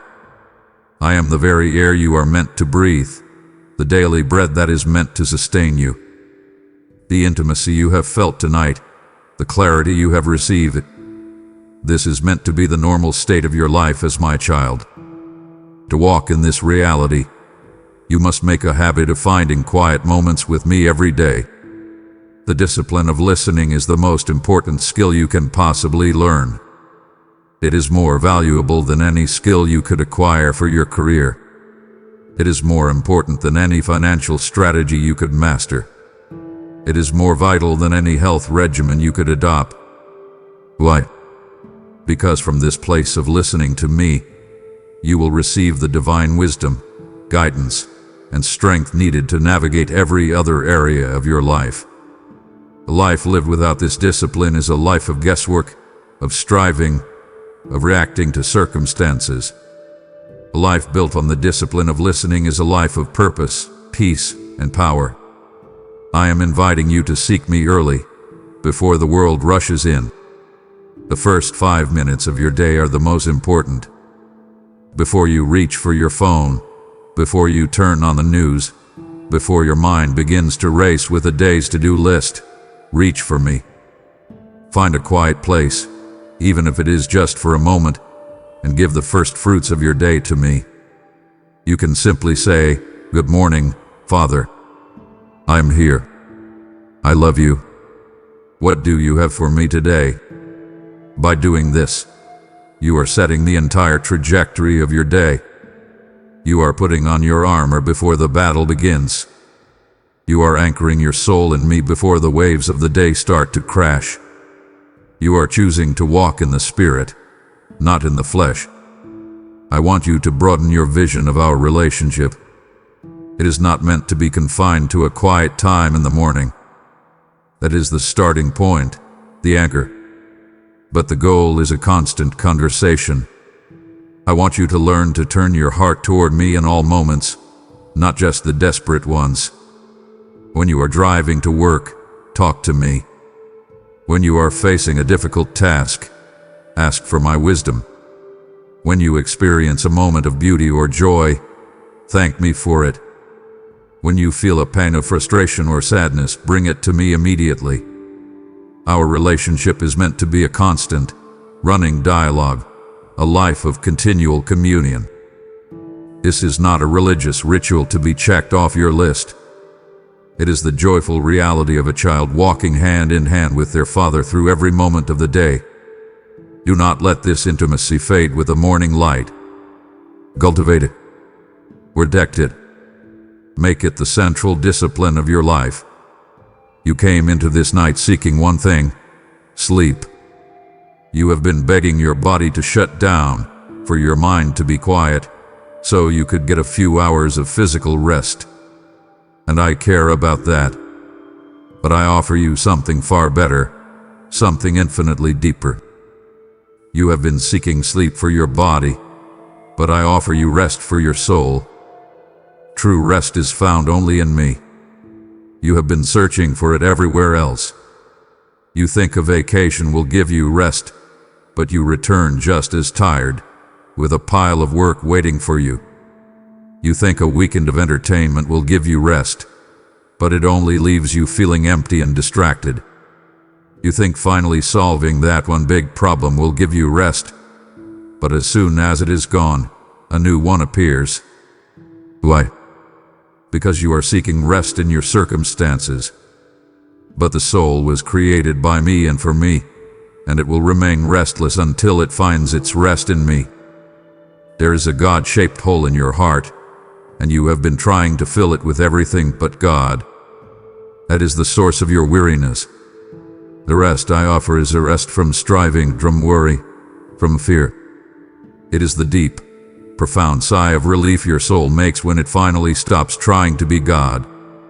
It is a rest from the exhausting performance of trying to earn love and prove your worth. It is a rest from the white-knuckled grip of trying to control every outcome. It is a rest from the mental torment of replaying your past and worrying about your future. It is a state of being, not an absence of activity, You can be incredibly busy and productive in the world, yet be in a state of complete soul rest, because you are not doing it in your own strength. You are operating from a place of deep, confident trust in me. So hear my great invitation, the one that has been echoing through the ages, the one I am speaking directly to your weary heart tonight. Come to me, all you who are weary and burdened, and I will give you rest. This is not just a beautiful verse in a book. It is a living, active invitation from me to you, right now. The price of admission is your weariness. Your burden is your ticket. Come. And yes, this spiritual rest will bring physical rest in its time. So much of your sleeplessness is a physical symptom of your spiritual restlessness. Your mind will not shut off because your soul is not at peace. When your soul learns to rest in me, your mind will learn to be still, and your body will follow. I created you to need sleep, and I want you to have it. But you have been seeking the symptom instead of the cure. The cure is me. So, anchor your soul in me. Anchor it in my finished work on the cross. Anchor it in my unchanging love. Anchor it in my absolute sovereignty. When your soul is securely anchored, it will no longer be tossed and turned by the waves of life. And in that stillness, you will find the deepest peace, the truest rest that you have ever known. My beloved, you have journeyed with me through the entire night, and the sun is about to rise. We are so close. To leave now would be to abandon our appointment just before I give you your final blessing and commission for the new day. Do not break your Father's heart. See this through to the end. My child, the sky is beginning to lighten in the east. The dawn is approaching. Our sacred time in the stillness is drawing to a close. Before the world rushes back in, I want you to hear my final word for this night. I want to seal this conversation upon your heart, so that you will never forget what has happened here between us. Know that you are seen, you are known, and you are deeply loved. If you hear nothing else, hear this. You are seen. I see you in your struggle, in your pain, in your secret hopes. I have not overlooked you. You are known. I know your heart, your fears, your past, your future. You do not have to wear a mask with me. I know the real you, and it is the real you that I love. And you are deeply loved, not with a casual, distant affection, but with a fierce, passionate, eternal love that was willing to go to a cross for you. Let this threefold truth be the foundation upon which you stand today. This was not a random night of insomnia. This was a divine intervention. It was not a coincidence. It was not a product of your stress. It was a deliberate, calculated act of my pursuing love. I saw that I was losing you to the noise, and I loved you too much to let that happen. I orchestrated this sacred pause, this holy interruption, so I could have your undivided attention and speak these life-giving truths into your soul. Frame this night correctly. It was a gift, and you are not alone in this room. Even as my voice in this message fades, my presence remains. I am with you now, closer than the air you breathe. My spirit is within you. You will never be alone again. The things I have spoken to you, hold them fast. The enemy will try to steal them. Your own doubting mind will try to rationalize them away. You must become a fierce guardian of what you have received tonight. Write them down. Meditate on them. Speak them out loud. Do not let these seeds of truth be snatched away. And I warn you, do not doubt in the daylight what I have revealed in the darkness. The noisy, chaotic reality of the day will seem more real than the quiet, profound reality of this night. It is a lie. What happens between you and me in the secret place is the ultimate reality. Stand on it. And finally, my child, hear this above all else. My love for you is eternal. It had no beginning, and it will have no end. It does not depend on your behavior. It is not something you can earn, and it is not something you can lose. It is the most constant, unshakable force in the entire universe. It is your anchor, your hope, and your home. Rest in it. Life from it. And let it be the source of your strength for the day that is about to begin. The truths we have shared tonight are not meant to remain within the four walls of this room. They are not secrets for you to hoard in the quiet of your own heart. This entire encounter, this divine appointment, hath been your preparation and your commissioning. You have heard my voice, now you must be my voice. You have felt my presence, now you must be my presence to a world that is stumbling in the dark, desperate for a taste of the reality you have experienced tonight. This is the great transition from receiving to giving, from being ministered to ministering to others. The love you have received is meant to be given away. I have filled your cup to overflowing this night. The overflow is not for you. It is for the thirsty souls you will encounter the moment you step out your door. I did not light a lamp in your soul only for you to enjoy its warmth. I lit it so it could give light to all who are in the house. Think of my love not as a treasure to be locked in a vault, but as a current of living water that must keep flowing. The moment it stops flowing, it becomes stagnant. My love, my peace, my joy, they only multiply in your own life as you give them away. Do not be afraid that you will run out. You are connected to the infinite source. The more you give, the more I will pour into you. Let your actions from this day forward reflect this encounter. The proof that this night was real will not be found in your memory of it, but in the transformation of your behavior. How will this look in the practical moments of your day? It will look like patience in the face of a frustrating situation. It will look like choosing a soft answer instead of a sharp retort in a tense conversation. It will look like putting down your phone to give your full, undivided attention to a family member. It will look like going out of your way to show kindness to a stranger. It will be the quiet integrity you display at your job when no one is watching. These small, seemingly insignificant acts of obedience and love are how you become my hands and my feet. They are the tangible evidence of a life that has been touched by me. Your renewed purpose begins the moment your feet hit the floor in the morning. Your mission field is not some distant land. It is the very life you are about to step into. It is your kitchen, your car, your office, your neighborhood. The first person you speak to is the first person you are called to love, with my love. The first task you face is your first opportunity to do it with excellence for my glory. Do not wait for a grand opportunity to serve me. Your life is a tapestry of thousands of small moments. It is in these moments that you will show the world what a life fully surrendered to me looks like.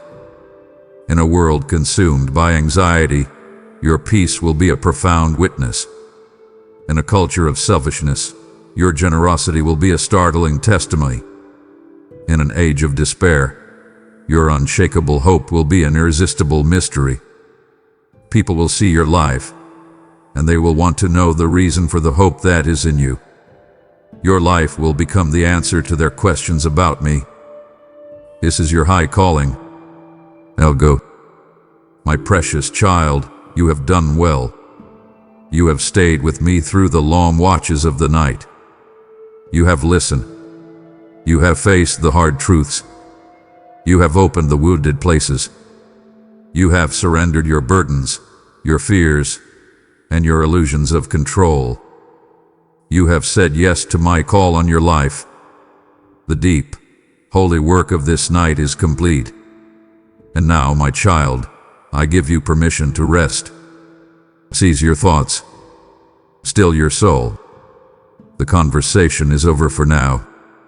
It is time for sleep. You have listened, and you have surrendered.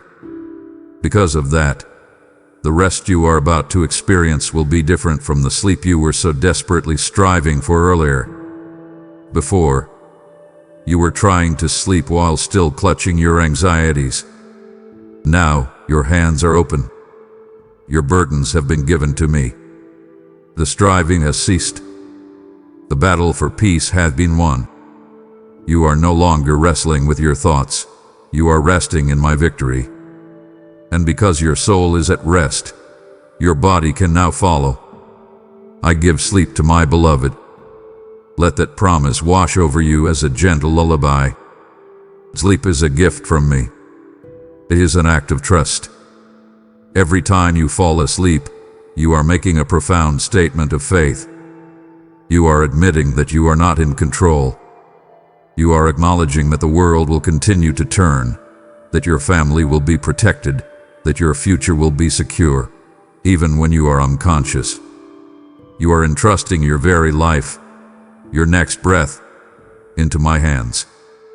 For the child who lives in anxious self-reliance, sleep can be a fearful act.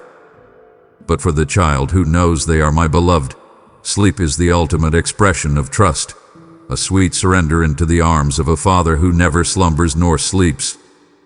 So lay your head down now, free from the burdens you once carried. Feel the lightness in your spirit. The guilt is gone. The shame is washed away. The fear hath been silenced. You are clean. You are forgiven. You are safe. Sleep now in the safety of my embrace.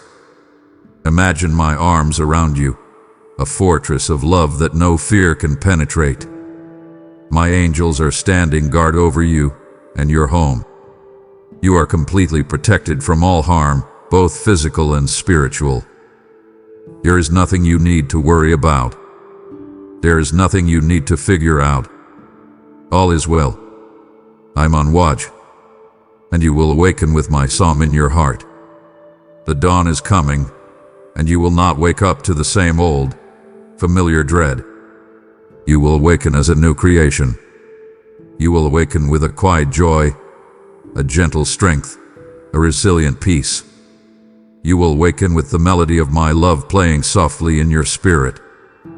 The journey of this night is over, and the journey of your new day is about to begin. Rest now, my beloved child. Tebe. And now, my beloved, as I release you into the sweet sleep I have promised, our final act of this divine appointment begins. If your heart, now full of peace, desires to bring this same rest to others, then I am calling you to be the vessel for that peace tonight. For as you sleep, many are still awake, wrestling in the darkness just as you were, desperate to hear a single word of hope. Your act of giving now becomes a river of my peace flowing into their dark rooms, a fire of hope lit while the world sleeps. I tell you a mystery. Cast your bread upon the waters of this mission, and after many days, you will find it again, for I will not forget your work and the love you have shown for my name. As you provide for my word to travel, I will command my angels to stand guard over your own rest. Now, before you close your eyes, answer my call through Super Thanks membership, or the link below, and become an answer to someone else's prayer. My child, this sacred appointment is now complete. You were kept awake, and you have heard my voice. And now, I am listening for yours. Seal this divine encounter with a declaration of faith before the world rushes in to make you forget. Go to the space below and proclaim with all your heart, I was kept awake, and now I have heard. Let your words be an anchor for your soul and a light for others who are still lost in the night. The heavens are waiting for your response, and so am I. Amen. If you believe in me, your Heavenly Father, then like this video and leave a heartfelt amen in the comments. If you want to stay closer to me, then subscribe to this channel.